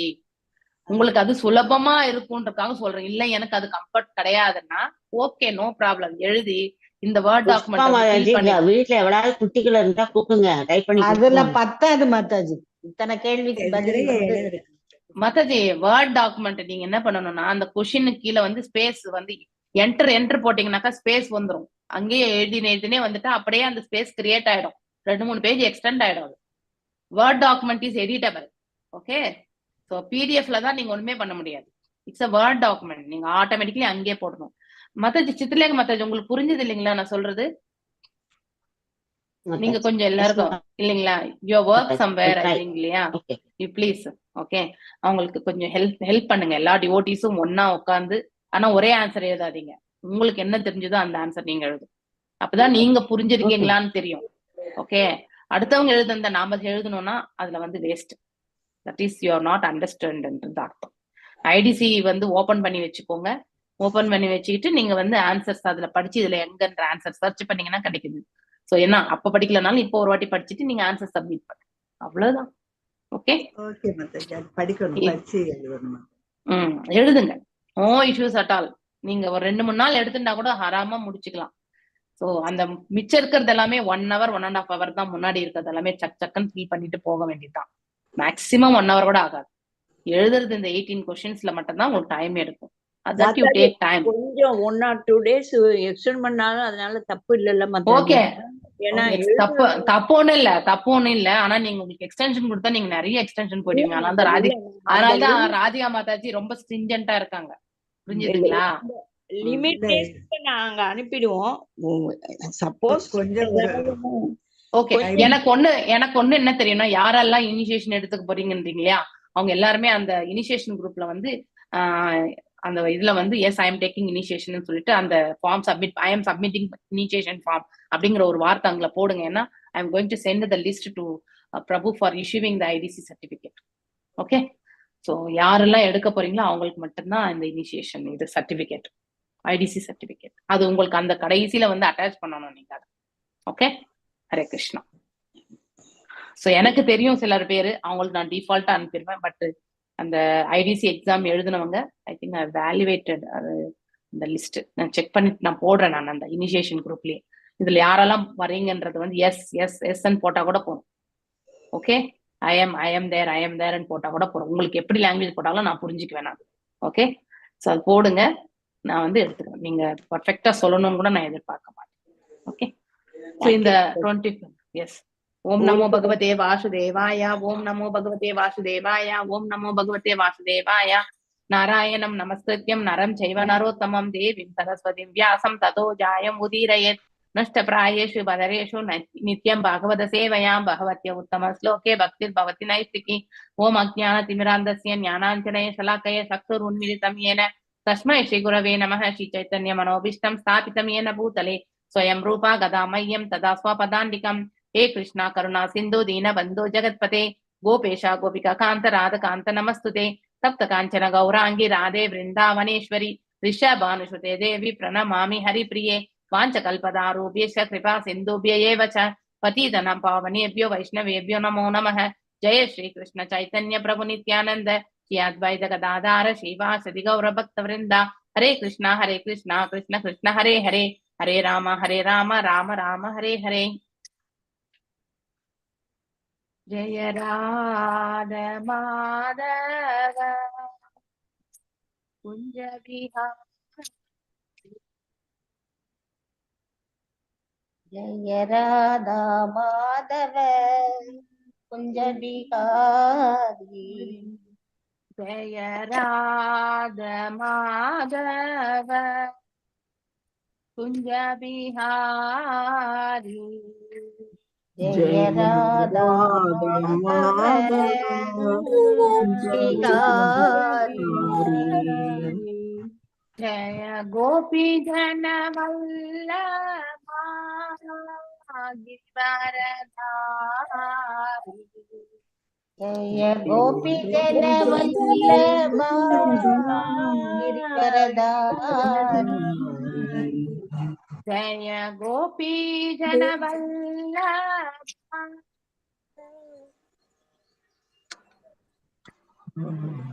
ஜெய கோபி ஜன வல்லபா கிரிவரதாரி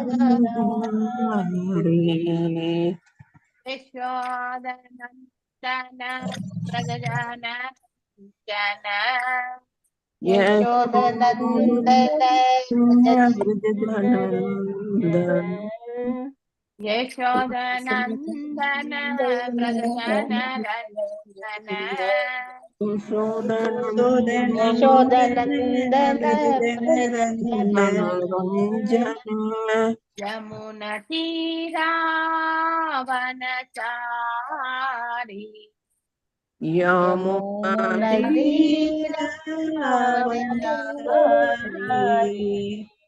யமுன தீராவனச்சாரி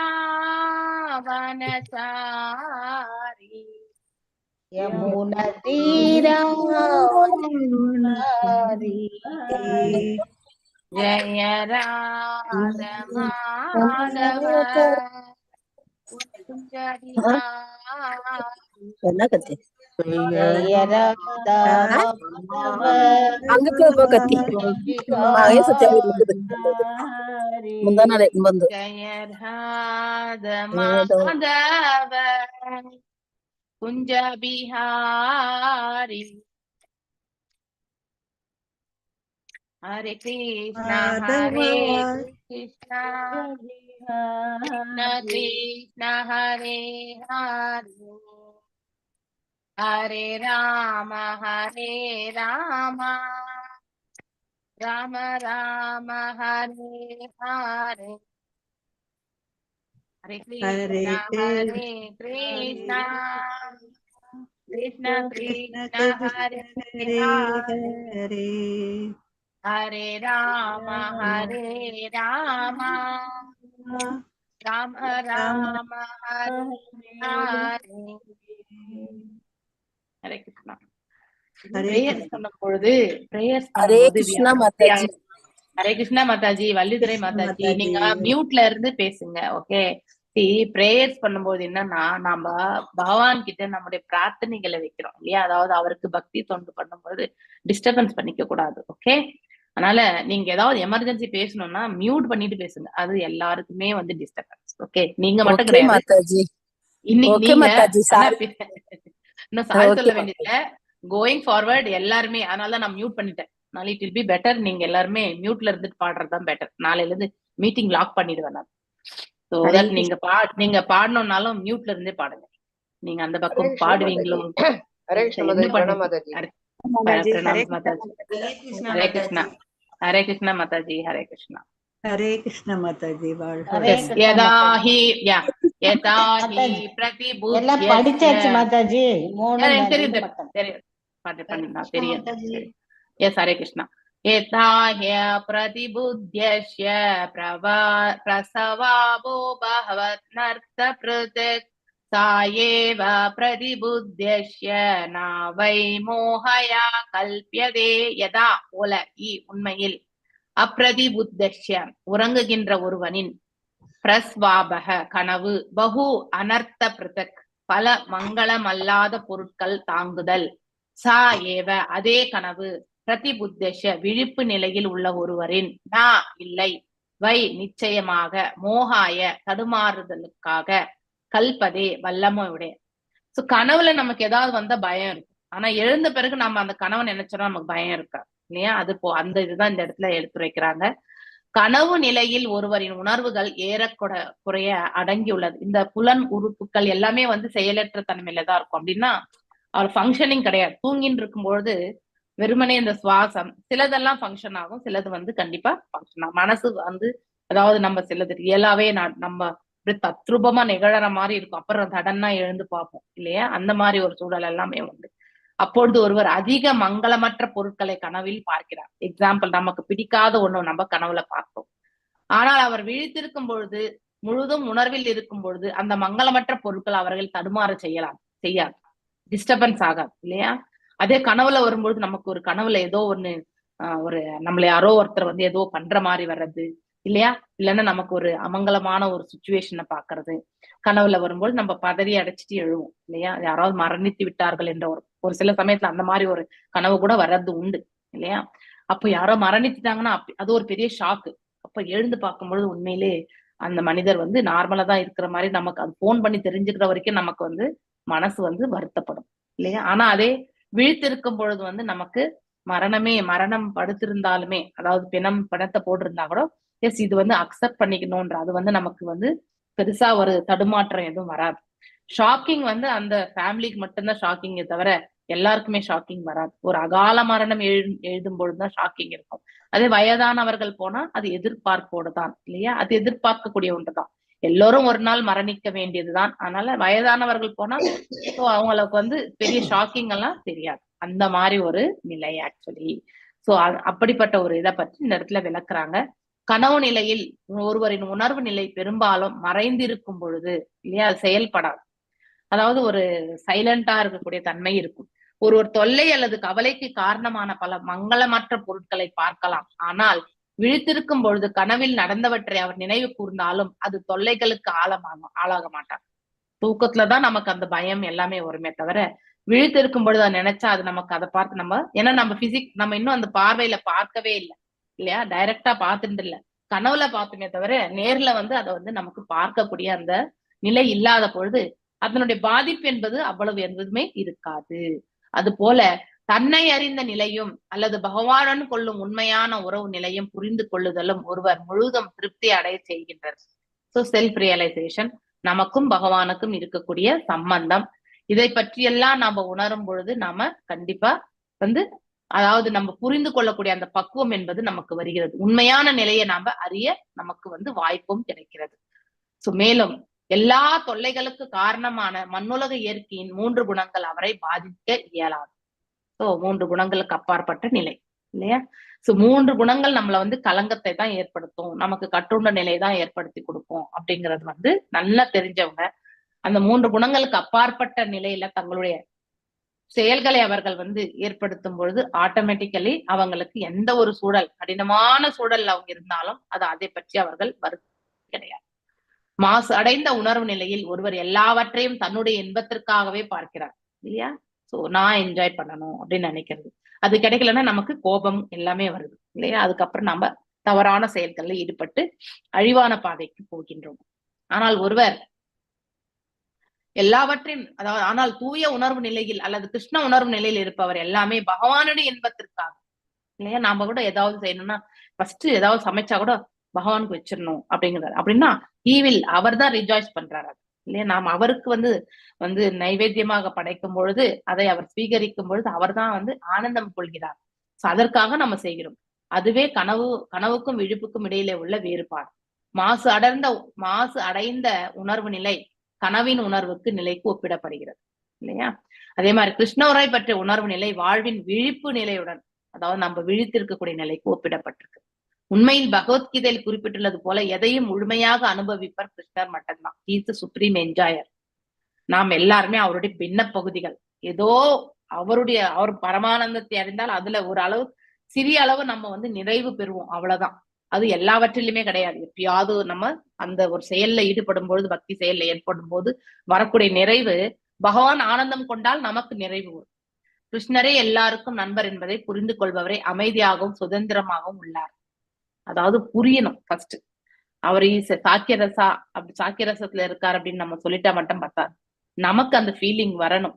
ஸோ அவர் இருக்கார் இல்லையா, எல்லாம் வல்ல இறைவன் நமக்கு ரட்சணை பண்றதுக்கு இருக்கார் அப்படிங்கறதை வந்து நாம கண்டிப்பா உணர்ந்தறியும் பொழுது, அது எப்போ நாம் அவர் மீது பாரத்தை போட்டு நம்முடைய செயல்கள் எல்லாம் பக்குவமாக செய்து எல்லோருக்கும் நன்மையை வந்து ஒரு ஏற்படுத்தக்கூடிய சூழலை நாம ஏற்படுத்தினோம் என்றால் அப்ப நமக்கு வந்து தெரிய வரும், எஸ் அவர் இருக்கார். ஃபார் எக்ஸாம்பிள் நம்ம வந்து நாம ஜபங்கள் செய்யறோம், இது ஒரு எக்ஸாம்பிளா சொல்றேன். இது நம்ம இவ்வாறாக எடுத்துக்கொள்ளணும்ன்ற வாழ்க்கையில நாம ஜபங்களே கிடையாது. எந்த ஒரு தொண்டா இருந்தாலும், இப்ப நமக்கு கடமையே இருக்கு, நம்ம பெண்ணுக்கு ஒரு திருமணம் செய்யணும் இல்லையா, அதுக்காக நம்ம வீட்லயே உட்கார்ந்து இருந்து வரனே பார்க்காம இருந்தா பெண்ணுக்கு திருமணம் ஆகிவிடுமா? கண்டிப்பா ஆகாது. ஆனா எல்லாம் வல்ல இறைவன் நாம போய் பாக்குறோம்னு போனாலும் அதுல வந்து எந்த முன்னேற்றமும் வராது கண்டிப்பா இல்லையா. அதாவது இது பர்ஃபெக்டான இடமா இல்லையான்றத வந்து நம்ம புரிஞ்சுக்கிறதுக்கே நமக்கு ரொம்ப ரொம்ப கடினமான சூழல் தான் இப்ப இருக்கக்கூடிய காலகட்டத்துல. ஒரு வரனை பார்த்து தேர்ந்தெடுத்து திருமணத்தை முடிக்கிறது வந்து இப்ப ரொம்ப பணத்தை விட புரட்டிடலாம், ஆனா நல்ல ஒரு அலையன்ஸ் புரட்டுறது, நல்ல ஒரு ஜனங்களை பாக்குறது வந்து நம்ம குடும்பத்துக்கு ஏத்த மாதிரி அட்ஜஸ்ட்மெண்டா இருக்கிறது வந்து கிடைக்கிறது கடினம். சோ இதெல்லாம் நான் செய்கின்றேன் அப்படிங்கிற ஒரு நிலையில இருந்து செய்யும் பொழுது நமக்கு குழப்பம், இந்த அலையன்ஸை தேர்ந்தெடுக்கலாமா வேணாமா, இதனுடைய ப்ரோஸ் அண்ட் கான்ஸ் என்ன இல்லையா, நன்மை தீமைகள் என்ன இந்த அலையன்ஸோட, அப்படிலாம் நமக்கு யோசிக்கக்கூடிய தன்மை நம்ம பௌதீக கண்ணோட்டத்துல இருந்து தான் பார்ப்போம் எப்ப நான் செய்கின்றேன் என்று எண்ணும் பொழுது. அதே வந்து எல்லாம் வல்ல இறைவன் வந்து நமக்கு வழி நடத்தட்டும் அப்படின்னு நினைச்சுட்டு நாம வந்து வரனை தேடினோம் என்றால் கண்டிப்பாக எல்லாம் வல்ல இறைவன் வந்து நமக்கு வழி நடத்தி கொடுக்கிறார். அந்த வரன்களை எல்லாம் நாம பார்த்து இல்லையா, ஜாதக பொருத்தம் வந்து அப்புறமா அந்த ஃபேமிலி பேக்ரவுண்ட விசாரிச்சு இல்லையா, சோ அந்த மாதிரி எல்லாம் எது நமக்கு நம் பிள்ளைக்கு எது நன்மையோ அது கிடைக்கும் அப்படிங்கிற அந்த கான்பிடன்ஸ் இருந்தா கண்டிப்பா அதுக்கு நம்ம ஆஸ்திகளை பார்க்க வேண்டியது இல்லை, என்ன கிடைக்கணுமோ அது கண்டிப்பா கிடைக்கும். அந்த குழந்தைக்கு என்ன விதிச்சிருக்கோ அதுதான் வந்து அமைய பெறும். இதை நாம கண்டிப்பா நம்பணும் இல்லையா. அந்த நம்பிக்கை வந்து பகவான் நல்லதுதான் கொடுப்பார் அப்படிங்கிறது ஸ்ட்ராங் கன்விக்ஷனும் இருக்கணும் நமக்கு இல்லையா. ரெண்டுமே நம்ம பார்க்கணும். அப்பொழுது நமக்கு வந்து நம்ம வந்து ஆற்றக்கூடிய கடமைகள் பௌதிகமா இருந்தாலுமே அது வந்து நமக்கு சங்கடங்கள் வந்தாலும் அதை எதிர்கொள்ளக்கூடிய திறனை நமக்கு பகவான் கொடுப்பார். சந்தோஷம் வந்தாலும் அதை வந்து ஒரு சாந்தமான நிலையிலிருந்து ஏற்றுக்கொள்ளக்கூடிய பக்குவத்தையும் கொடுப்பார். அதாவது நம்ம நம்பமா ஆட வேண்டிய அவசியமே இருக்காது இல்லையா. சோ ஆனா எப்ப நம்ம கட்டுப்படுத்த நிலையில இருக்கிறோமோ அப்ப நம்ம அகங்காரம் வந்தாலும் ஆடி விடுவோம், துக்கம் வந்தாலும் சோர்ந்து போய் விழுந்துருவோம். சோ இந்த மாதிரி நிலைகளை தான் இந்த ஆத்மாக்கள் செயல்படும். சோ கட்டுப்படுத்தப்பட்ட ஆன்மாக்கள் இந்த அறிவை பெறாத வரைக்குமே அவர்கள் எல்லாவற்றையும் அனுபவிப்பராக இருக்க விரும்புகிறார்கள் இல்லையா. சோ சுப்ரீம் என்ஜாயர் தான் அனுபவிக்கிறாரு, நாம எதுவும் சுகிக்கிறது கிடையாது. இந்த இடத்துல நம்ம வெறும் கடமைதான் ஆற்றணும்ன்றது வந்து ஒரு உயிர்வாழி தெரிஞ்சுக்கணும். ஆனா அந்த உண்மையை அறியாத வரைக்கும் அவன்தான் சுகிக்கின்றான் என்ற உணர்வு அவன் கிட்ட கண்டிப்பா இருக்கும். அதனால அவன் மேலும் மேலும் வந்து பாவ செயல்கள் செய்வதற்கும் அவன் வந்து தன்னை வந்து ஈடுபடுத்துகிறான். எது வரைக்கும் நாம் அனுபவிக்கிறோம் நமக்கு சொத்து அப்படின்னு நமதுன்னு நினைக்கிறோமோ அது வரைக்கும் நாம செய்யக்கூடிய காரியங்கள் அனைத்தையும் நான் தான் செய்கின்றேன் என்ற உணர்வோடு செய்யும் பொழுது கர்ம பந்தனத்திற்கு நாம ஆட்கொள்ளப்படுகிறோம். எல்லாம் வல்ல இறைவன் கொடுத்தது இந்த செயல் இல்லையா. அப்படி இருக்கும் பட்சத்துல இது அவருடைய திருப்திக்காக நாம செயல்படலாம் அப்படின்னு எண்ண ஓட்டத்தை எடுத்துட்டு போகும்பொழுது அந்த அவர் பகவானின் மீது நம்ம வைத்திருக்கக்கூடிய அந்த நம்பிக்கை, அவர் தாழ் பணிந்ததனுடைய இதனால நமக்கு நல் மார்க்கத்தை அவரே ஏற்படுத்தி கொடுப்பார். நமக்கு எது நல்லதோ அவர் செய்வார். நம்ம கண்களுக்கு அது நம்ம நல்லதா கூட இருக்காது அந்த சூழல்ல, ஆனா பின்னாடி நமக்கு ஒரு பெரிய ஆபத்துல நமக்கு அது ரட்சணை கொடுக்கும் இல்லையா. இந்த மாதிரியான சூழ்நிலைகள் நம்ம அநேக சூழ்நிலைகள் நம்ம பார்த்துட்டு வந்திருப்போம். இவருள் தனிப்பட்ட எவரும் மனித பண்பு உடையவராக அல்லது மனித இன பற்றுடையவராக விரும்புகிறார் இல்லையா. இங்க எல்லாமே நம்ம ஆசைகள்.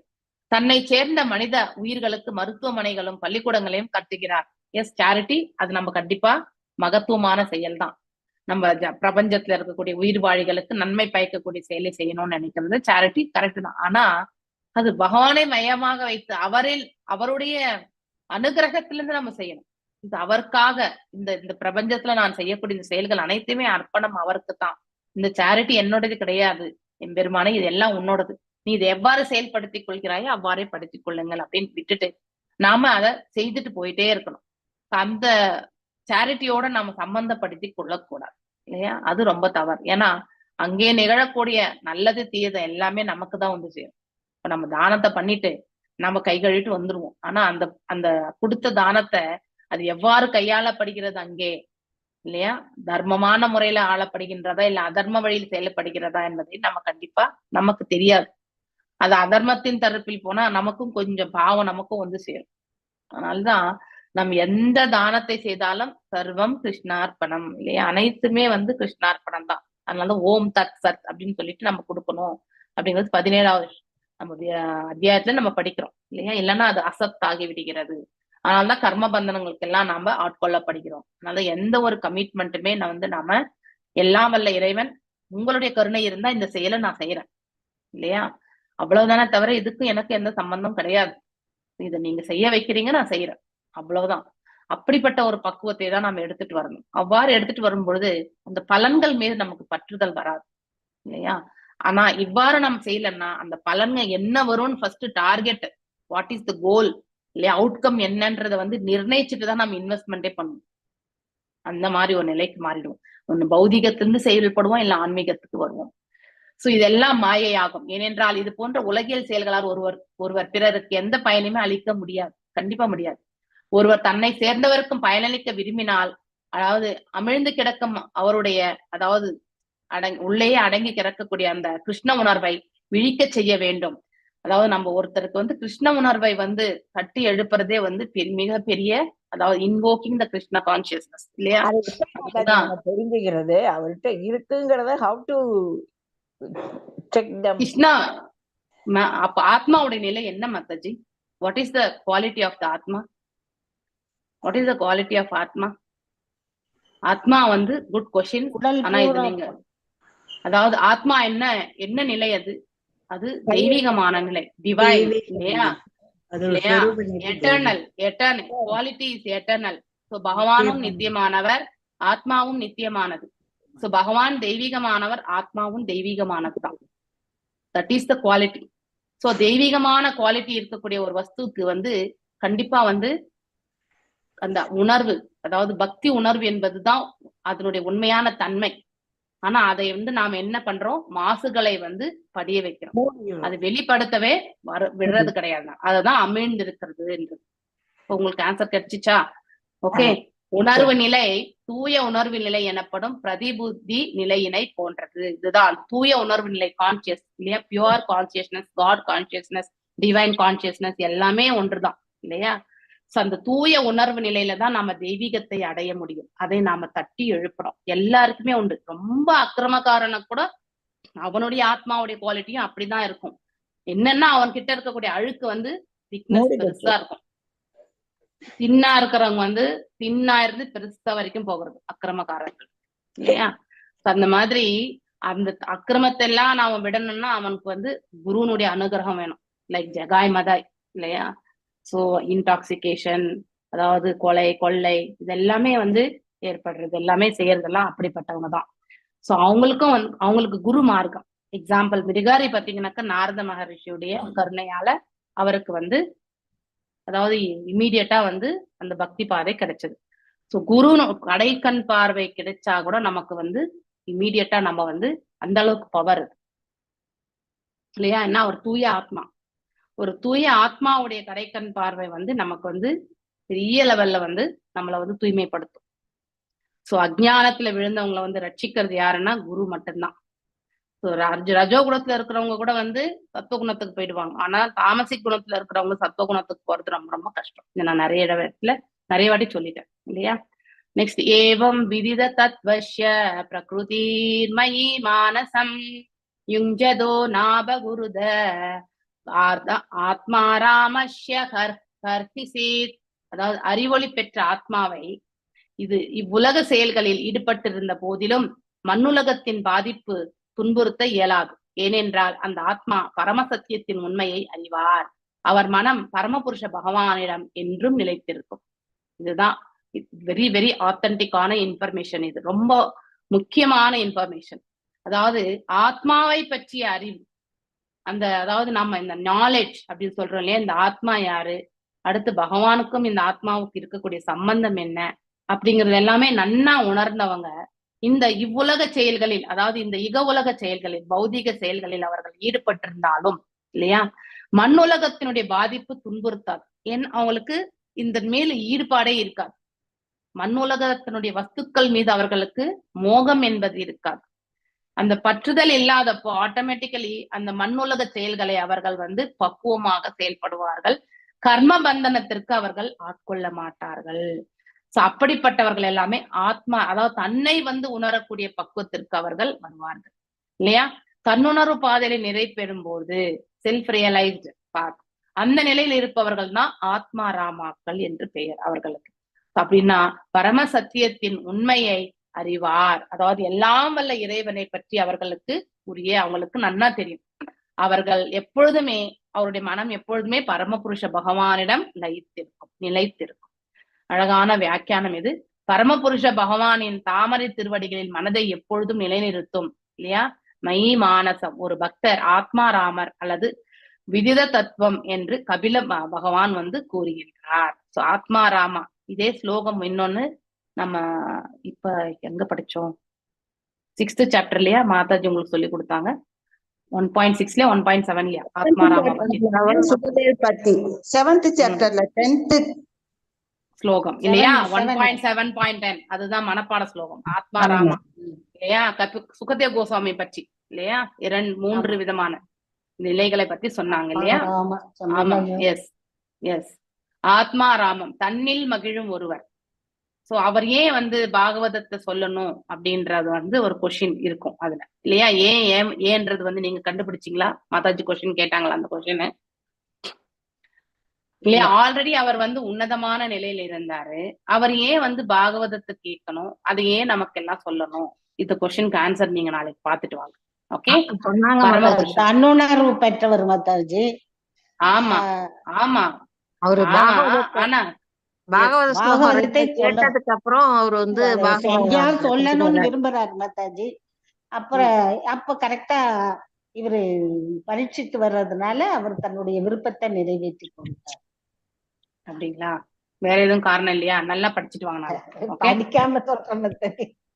அதுதான் நீங்க பழுத்த பழம் மாதாஜி, அமலா புராணம், அதுல வந்து எல்லா பகவானுடைய இதுகள் இருக்கு அப்படிங்கறதுனால அவர் அத வந்து மேலும் படிக்கணும், அத பத்தி தெரிஞ்சுக்கணும் அப்படின்ட்டு ரொம்ப அவரும் வந்து ஒரு ஞானிதான் இல்லையா.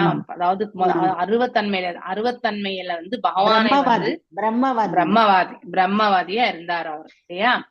சோ மாயாவாதி கிடையாது, அவர் பிரம்மவாதி. ஓகே. அப்படின்னா பகவானுடைய ஆற்றலை மட்டுமே, மாயாவாதினா வெறும் ஆற்றல் மட்டும்தான். பட் இவர் வந்து ஆற்றலை வந்து அந்த விதத்துல வந்து பகவானை வந்து பாவித்து ஈவன் வியாசதேவர் கூட வந்து பிரம்மவாதி தான். அதுக்கப்புறம் இந்த குளோரிபிகேஷன் எல்லாம் ஆன பிறகு அவர்கள் பக்தர்களாக மாறிட்டாங்க. எப்படி இந்த 4 குமாரர்கள் மாறினாங்களோ அவங்களும் அதே மாதிரிதான். சுகதேவ சுவாமிக்கு அவருடைய உருவம் இருக்கு, அவருடைய புகழ் இவ்வளவு தூரம் இருக்குங்கிறது தெரிஞ்சிருக்காத மாதிரி இந்த அளவுக்கு இதுல பற்று கொண்டவருக்கு. மாதாஜி அவர் பிறக்கும் பொழுது விடுதலை அடைந்த ஆத்மாவாக பிறந்தார் இல்லையா. அப்படி இருக்கும் பொழுது ஓகே, முன்னாடி கூட அவர் வந்து பாகவதம் கேட்டுன்னு இருக்கும் போதுதான் அங்கிருந்து வந்ததே அவரு. புரிஞ்சுதுங்களா? அங்கேயே அவர் வந்து ஆல்ரெடி அந்த கர்ம பலன்கள் எல்லாமே கிளியர் பண்ணி அந்த பேரட் வந்து எல்லாமே முடிச்சுட்டு தான் வந்துச்சு. அதுதான் வந்து அவர் வந்து சுகதேவ கோஸ்வாமியாக அவதரிக்கிறார். சோ வெளியே வந்த பிறகு அதாவது வியாசதேவர் வந்து இந்த புராணத்தை வந்து அவர் ஃபர்ஸ்ட் சொல்லணும். இதை வந்து சொல்றது ரொம்ப ரொம்ப முக்கியம், கேட்கறதும் முக்கியம். ரெண்டுமே ரொம்ப ரொம்ப இம்பார்ட்டன்டான விஷயங்கள். ஸ்ரவணம் கீர்த்தனம் வந்து ரொம்ப முக்கியம். ஏன்னா இது யார பத்தி சொல்றது? பகவானுடைய ரூபங்கள், பகவானுடைய நாமங்கள், பகவானுடைய செயல்கள், பகவானுடைய லீலைகள், இதெல்லாம் கேட்டாலே நமக்கு ஃபுல்லா இப்ப சொன்ன இல்லையா, அஜ்ஞானவாதியா இருந்தாலுமே கூட அதாவது ஓரளவுக்கு வந்து பகவானை பற்றி தெரிந்துக்கிறதுக்கு முக்கியத்துவத்தை பத்தி வரும். அதுதான் பாகவதம் கண்டிப்பா கேட்கணும். ஸோ சொல்றவங்களும் சரி கேட்பவர்களும் சரி கவனத்தோட அட்டென்டிவ் சப்மிசிவ் இதோட அந்த ஒரு பாவத்தோட நம்ம வந்து சொல்லணும் இல்லையா. சோ அது என்ன அந்த கொஸ்டினுக்கு ஆன்சர் நாளைக்கு சொல்லுங்க, நான் இன்னைக்கு சொல்ல மாட்டேன், நீங்க அதை படிச்சுட்டு வாங்க. ஓகே. ஆத்மாராமர் என்றால் அதுக்காக நீங்க நான் ஒரு ஃபுல்லா டே ஃபுல்லா ஒரே கொஸ்டின்ல உட்காந்துடக்கூடாது. ஓகே. ஜஸ்ட் அது என்னதுன்றது ஒரு 10 நிமிஷம் படிச்சுட்டு அது சாராம்சம் எழுதிட்டு நெக்ஸ்ட் மூவ் ஆயிட்டு போயிட்டே இருக்கணும் இல்லையா. ஸோ அப்பதான் உங்களுக்கு அந்த டைம் மேனேஜ்மெண்ட் கரெக்டா வரும், இல்லைன்னா ரொம்ப கஷ்டம். தமிழ் அதாவது தன்னில் மகிழும் ஒருவர் என்று பொருள், அதாவது செல்ஃப் ரியலை தன்னிலேயே உணர்ந்து இல்லையா, தான் யார் என்பது உணர்ந்து அதிலேயே திருப்தி தன்னுணர்வு பெற்றவர்னு சொன்னேன். இல்ல இங்க இருக்கக்கூடிய விளக்கத்தை சொல்லிட்டு இருக்கேன் நான். இப்ப ஓகே ஆத்மாராமர் என்று என்ன சொல்லியிருக்காரு கபில முனிவர் என்பதை நான் உங்களுக்கு எடுத்துரைத்திருக்கேன் இங்க வந்து பிரபுபாதருடைய வியாக்கியானத்துல. ஓகே, அதாவது ஆத்மா என்றால் உலக கண்ணோட்டத்தில் உடல் அல்லது மனம் என்று பொருள். நாம நினைக்கிறோம் மனசு ரூபத்துல வந்து ஆத்மாவை நினைக்கிறோம். நாம சில பேர் அஜ்ஞானத்துல இருக்கிறோம் உடல் தான் நினைக்கிறோம் இல்லையா. ஆனால் பரமபுருஷ பகவானின் தாமரை திருவடிகளில் மனதை நிறுத்தும் ஒருவரை குறிக்கும் பொழுது ஆத்மாராம என்றால் பரமாத்மாவுடன் கொள்ளும் தொடர்பின் ஆன்மீக செயல்களில் நிலைத்திருப்பவர். அழகான வார்த்தை இது ஆக்சுவலி இந்த இது இல்லையா. நம்ம வேர் ஆல்வேஸ் நம்ம மனசு யாருடைய பாதங்கள்ல வைக்கிறோம், அந்த ஆத்மா எங்க வந்து நிலை கொள்கிறது, பகவானுடைய திருவடிகளில் இல்லையா. அவ்வாறு தொடர்பு கொண்டு அவருடைய திரு பாதங்களில் தொடர்பு கொண்டு நம்ம ஆன்மீக செயல்களில் வந்து ஈடுபடும் பொழுது அதிலே நம்ம ஸ்திரமாக நம்மளை நாம நிலைப்படுத்திக் கொள்றது. இப்படி அப்படி வழுவாம எப்ப வேணாலும் நம்ம சறுக்குனாலும் மீண்டும் அந்த இடத்துல போய் நின்றுடுவோம். அந்த மாதிரி ஒரு நிலை இல்லையா. குரு இருந்தா குரு அழைச்சிட்டு போய் விட்டுருவாரு, இல்லைன்னா சைத்த குருவா இருந்து பகவானே நம்மளை அழைச்சிக்குவார். பரமாத்மா என்னும் பரமபுருஷ பகவான் ஆவார். மற்றபடி தனிப்பட்ட ஆத்மா என்பது உலகில் வாழும் உயிரினம் தான், ஜஸ்ட் ஒரு ஜீவன் தான். அவை தொண்டையும் இறைவனது ஆசியையும் பரிமாறிக் கொள்வதில் ஈடுபடும் பொழுது உயிரினம் ஆத்மாராம நிலையில் இருப்பதாக கூறப்படுகிறது இல்லையா. பகவானுக்கு திருத்தொண்டு புரியும் பொழுதும் சரி, மேலும் பகவானுடைய ஆசிகளை பெற்று இல்லையா ஆசியையும் பரிமாறிக்கொள்ளுதல். நமக்கு யாருக்கோ பிளெஸிங்ஸ் வந்தது, சில பேர் வந்து நமக்கு ரியலைசேஷன் வந்தது, எனக்கு இவ்வளவு கடினமான சூழல பகவான் தான் என்னை வந்து ரட்சித்தார் இல்லையா, சொல்றோமா இல்லையா. ஒரு பெரிய ஆபத்துல இருந்து நம்ம எக்ஸிட் ஆனோம்னா இது கடவுளால மட்டும்தான் இது வந்து நம்மளை காப்பாத்திருக்க முடியும், வேற யாராலுமே காப்பாத்த. சில பேர் மயிர் இழையில வந்து பெரிய ஆக்சிடென்ட்ல இருந்து எஸ்கேப் ஆயிருப்பாங்க இல்லையா. அப்ப உண்மையிலே அங்க கடவுள் என்பது இருக்கிறார் என்பது பொருள் இல்லையா. அத மாதிரி வந்து அந்த அந்த உயிரினம் வந்து ரியலைசேஷன் ஆகும் இல்லையா ஈடுபடும் பொழுது. அப்ப அந்த அந்த உயிரினம் வந்து உணரக்கூடிய தன்மை எது, கடவுள் இருக்கார் இல்லையா, அவராலதான் நான் இன்னைக்கு காப்பாற்றப்பட்டேன் அப்படிங்கிற அந்த உணர்வு வருது பாரு. அததான் இந்த இடத்துல அறியும், அதாவது உண்மையை உள்ளவாறு அறியும் ஒருவரால் அடைய பெறுகிறது. அந்த நிலைதான் ஆத்மாராமன்.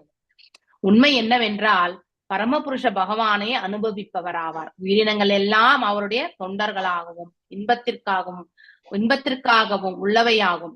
சோ இந்த உண்மையை அப்படின்னா நாம எப்படி அவருக்கு அதாவது அவர் நம்மளால என்ன இன்பத்தை அடைவார். பகவானுக்கு எதுவுமே தேவையே கிடையாது, நாம எதுவும் கொடுக்க வேண்டியதே இல்லை. பிரசாதம் நைவேத்தியம் கூட கொடுக்க வேண்டிய அவசியம் கிடையாது. ஆனா அந்த பிரசாதம் நைவேத்தியம் வந்து நம்ம நைவேத்தியம் பண்றதே நமக்கு பிரசாதமாக மாற்றி நாம பாவத்துல இருந்து மோட்சத்தை அடைஞ்சு பகவானிடத்துல போய் சேரணுன்றதுக்காக ஒரு வழியாதான் கொடுத்திருக்காரு.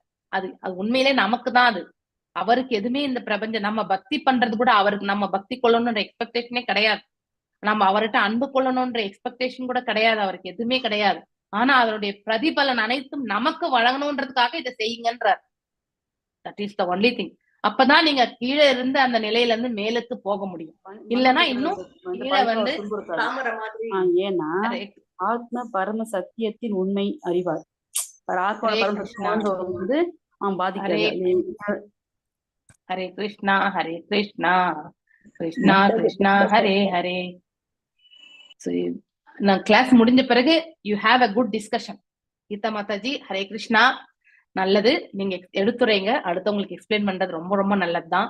ஆனா கிளாஸ் முடிஞ்ச பிறகு பண்ணுங்க. ஓகே, சோ இங்க இடத்துல என்ன சொல்லப்பட்டிருக்கு, உயிரினங்கள் எல்லாம் நாம் அவருக்கு சேவகன் இல்லையா. தொண்டன் சேவகன் எல்லாம் ஒண்ணுதான், அடிமை எல்லாமே ஒண்ணுதான். இன்பத்திற்காகவும் உள்ளவையாகும். நம்ம அவருக்கு அவருடைய அதாவது பாத்தீங்கன்னாக்கா அவருக்கு தொண்டர்கள். நாம வந்து அதாவது ஒரு நிறைவு பெறணும்னா அவரை நாம திருப்திப்படுத்தும் போது நாம நிறைவு அடைஞ்சிருக்கோம். இல்லைன்னா நாம இந்த பௌதிகத்துல வந்து நிறைவடைவதே கிடையாது. உங்களுக்கு என்னுடைய எக்ஸாம்பிளே உங்களுக்கு சொன்னேன், சமையல் என்பது எனக்கு விருப்பமே கிடையாது, அப்படி இருந்தது. ஆனா இப்ப பகவானுக்காக சமைக்கும் பொழுது சமையல் பண்ணணும்ன்ற ஆசை இருக்கு இல்லையா. அதனால என்ன கிடைக்குது, மனசுல ஒரு நிறைவு கிடைக்குது. சோ பகவானுக்கு என்ன கிடைக்குது, ஒன்னும் கிடைக்கிறது கிடையாது. இதுதான் உண்மை. ஆனா நம்மள ஒரு நல்ல ஒரு நிலைக்கு எடுத்துட்டு வர்றாரு இல்லையா. ஒரு தாய் வந்து குழந்தைய வந்து நல்ல நிலையில பார்க்கும்போது குழந்தைகிட்ட இருந்து தாய் எதையும் எதிர்பார்க்க மாட்டான். ஏன்னா தாய்க்கு இருக்கும், ஆல்ரெடி இருக்கும், குழந்தைகிட்ட ஏதோ வாங்கி சாப்பிடணும்ன்றதெல்லாம் எதுவுமே இருக்காது, அவர்கிட்ட இருந்து வாங்கி வச்சுக்கணும்லாம் எதுவுமே இருக்காது. ஆனா குழந்தைக்கு கொடுக்கணும்னு நினைப்பாங்க இல்லையா. சோ அந்த மாதிரி குழந்தைக்கு ஒரு நல்லது ஒரு வாழ்க்கை அமையணும்ன்றது வந்து தாயினுடைய ஆசை. அதே போல நம்ம எல்லாருமே இறைவனுடைய பிள்ளைகள் தான். ஆனால் நம்ம எல்லாரும் நல்ல கதி அடையணும்ன்றது அவருடைய எதிர்பார்ப்பு. மீண்டும் அவருடைய தலத்துக்கு போகணும் இல்லையா. அதற்கு என்ன பாதை, பக்தி கொள்ளணும். அவருக்கு பக்தி செய்யணுன்ற எதிர்பார்ப்பு கிடையாது. நாம பக்தி செய்தா அது நமக்கு தான் நன்மையா வரும். So without only the devotional service is the solution இந்த பிரபஞ்சத்துல. ஓகே, அதை நாம தெரிஞ்சுக்கணும். உலகியல் குணங்கள் பாதிப்பு இல்லைன்னா நாம இந்த 3 குணங்களால பாதிச்சு நாம வந்து அதனுடைய விளைவுகள்ல நாம எப்பவுமே மீண்டும் வந்து பிறவி எடுக்கக்கூடிய ஒரு பிராப்தத்தை நாம பெறுவோம். இது பற்றி ஒரு சான்றை எடுத்து காட்ட முடியும். ஒரு உலகாயுதவாதி பெரிய மாளிகை கட்டுவதில் ஈடுபடுவது போல ஒரு பக்தரும் விஷ்ணுவுக்கு கோயில் கட்டுகிறார் இல்லையா? 2 பேருமே கட்டடம் இதுல வந்து ஈடுபடக்கூடிய இன்கிரீடியன்ஸ் எல்லாமே ஒண்ணுதான். கல்லு, மண்ணு, நீரு, சிமெண்ட், மனிதர்கள் எல்லாமே இல்லையா? எல்லாமே அதுல வந்து மாளிகை கட்டுறதுக்கும் அதே வஸ்துக்கள் தான், கோயில் கட்டுறதுக்கும் அதே வஸ்துக்கள் தான். எந்த மனிதர்கள் தான் கட்டுறாங்க, அங்கேயும் மனிதர் தான் கட்டுறான், இங்கேயும் மனிதர் தான் கட்டுறான் இல்லையா? எந்த இதுவுமே கிடையாது. ஆனா அங்க வந்து இலக்கு எது? அந்த அதாவது பெரிய பிசினஸ் பர்சன் வந்து அதுல போய் அவன் வாழ்ந்து சுகமா தூங்கணும்னு நினைக்கிறான். இங்க வந்து பக்தர்களுக்கு வந்து நன்மை படைக்கிறதுக்காக ஒரு ஸ்தலத்தை ஏற்படுத்தி கொடுக்கிறார் ஒரு பக்தர். சோ இலக்கு எதுன்றத வந்து நாம பார்க்கணும் இல்லையா? சோ எல்லாம் கல், மரம், இரும்பு எல்லாம் வந்து கட்டுமான பொருட்கள் எல்லாமே 2த்துக்குமே, மாளிகைக்கும் அதுதான், கோயிலுக்கும் அதுதான். ஆனால் மாளிகை கட்டுபவர் ஒரு உலகாயுதர், விஷ்ணுவின் கோயிலை கட்டுபவர் ஆத்மாராமர். சோ உலகாயுதர் மாளிகை கட்டுவதன் மூலம் அவர் உடல் முயற்சியால் தன்னை திருப்தி செய்ய முயற்சி செய்கிறார். சாட்டிஸ்ஃபைங் செல்ஃப், இந்த இடத்துல சாட்டிஸ்ஃபைங் காட் இல்லையா? பகவானை திருப்திப்படுத்தும் பொழுது பக்தர்களும் வந்து திருப்தி அடைகிறார்கள். ஆனால் பக்தர் கோவிலை கட்டுவதன் மூலம் பரமாத்மாவையும் பரமபுருஷ பகவானையும் திருப்தி செய்ய விரும்புகிறார் இல்லையா?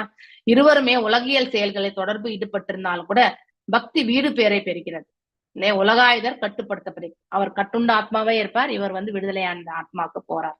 இதன் காரணம் என்னவென்றால் கோவிலை கட்டுகின்ற பக்தர் பரமபுருஷ பகவான் தன் மனதை நிலைநிறுத்துகின்றார் இல்லையா?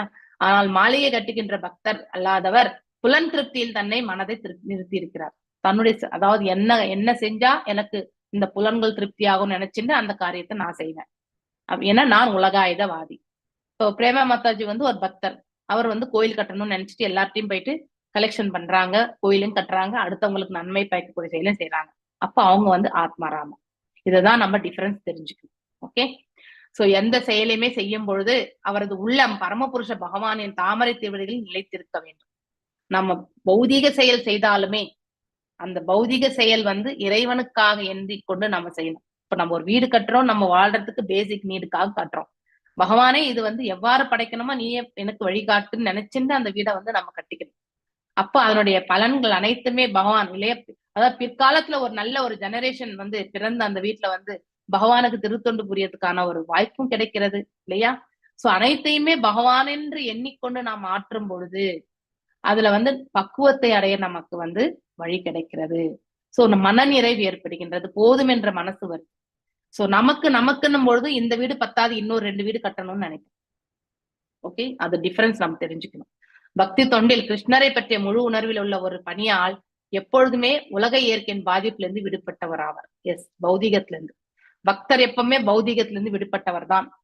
அவனுடைய நோக்கம் எல்லாம் இறைவனுக்கு என்று இருக்கும் பொழுது கனிஷ்ட அதிகாரிக்கு அது கண்டிப்பா இருக்காது. ஆனா ப்ரோக்ரஸிவா நம்ம வந்து பக்தியை வந்து செய்துட்டே போகும்பொழுது ஒரு காலகட்டம் அவரும் வந்து மத்தியத்துல இருந்து உத்தமத்துக்கு போகிறதுக்கான வாய்ப்பு உண்டு. ஆனா நோக்கம் வந்து இறைவனுக்கு என்று இருக்க வேண்டும், அவரை திருப்திப்படுத்துவதற்காக இருக்க வேண்டும். பகவானை திருப்திப்படுத்தினா நம்ம என்ன திருப்திப்படுவோமோ அதெல்லாம் பகவானே கொடுத்துருவார். நமக்கு எது நல்லதோ அது கொடுப்பார். ஸோ நம்ம அதை வந்து நம்ம தெரிஞ்சுக்கணும். ஓகே, ஹரே கிருஷ்ணா ஹரே கிருஷ்ணா. இன்றைக்கு நேரத்துல நாளைக்கு நம்ம பார்க்கலாம். அவரு சுகதேவ சுவாமி வந்து பகவானுடைய லீலைகளால் கவரப்பட்டார், பௌதிக நோக்கம் இல்லாத கிருஷ்ணன். நாளைக்கு இன்னைக்கு எதுவும் வேணாம், ஆல்ரெடி டைம் அப். ஓகே, நீங்க சொல்லுங்க, நாளைக்கே சொல்லுங்க, நோ இஷ்யூஸ். நான் இப்ப எழுதி அதை அண்டர்லைன் பண்ணி வச்சுக்கோங்க, நாளைக்கு சொல்லலாம், நாளைக்கு டிஸ்கஷன் பண்ணுங்க. ஹரே கிருஷ்ணா மாதாஜி. கிருஷ்ணா மாதாஜி. தெரியாம மாதாஜி மியூட்ல இருந்தது, sorry Mataji. No issues. Hare Krishna. கல்பதாருபேச்ச கிருபா சிந்துபேவ ச பதிதனாம் பாவனேபியோ வைஷ்ணவேபியோ நமோ நமஹ. நாளையில இருந்து நானு பை மிஸ்டேக் ஆகுது, ஆனாலும் நான் நாளையில இருந்து உங்களை இது மீட்டிங் லாக் பண்ணிடுறேன் நான். சோ தட் நீங்க தெரியாம அன்லாக் பண்ணா கூட கண்டிப்பா கேட்காது, அன்லாக்கே பண்ண முடியாது உங்களால. உங்களுக்கு யாராவது நாங்களும் ஆனா நீங்க பாடும்போது அங்க பின்னாடி பாத்திரம் உருளுதான் கேக்குது. யாராவது இந்த வீடியோ பார்த்தா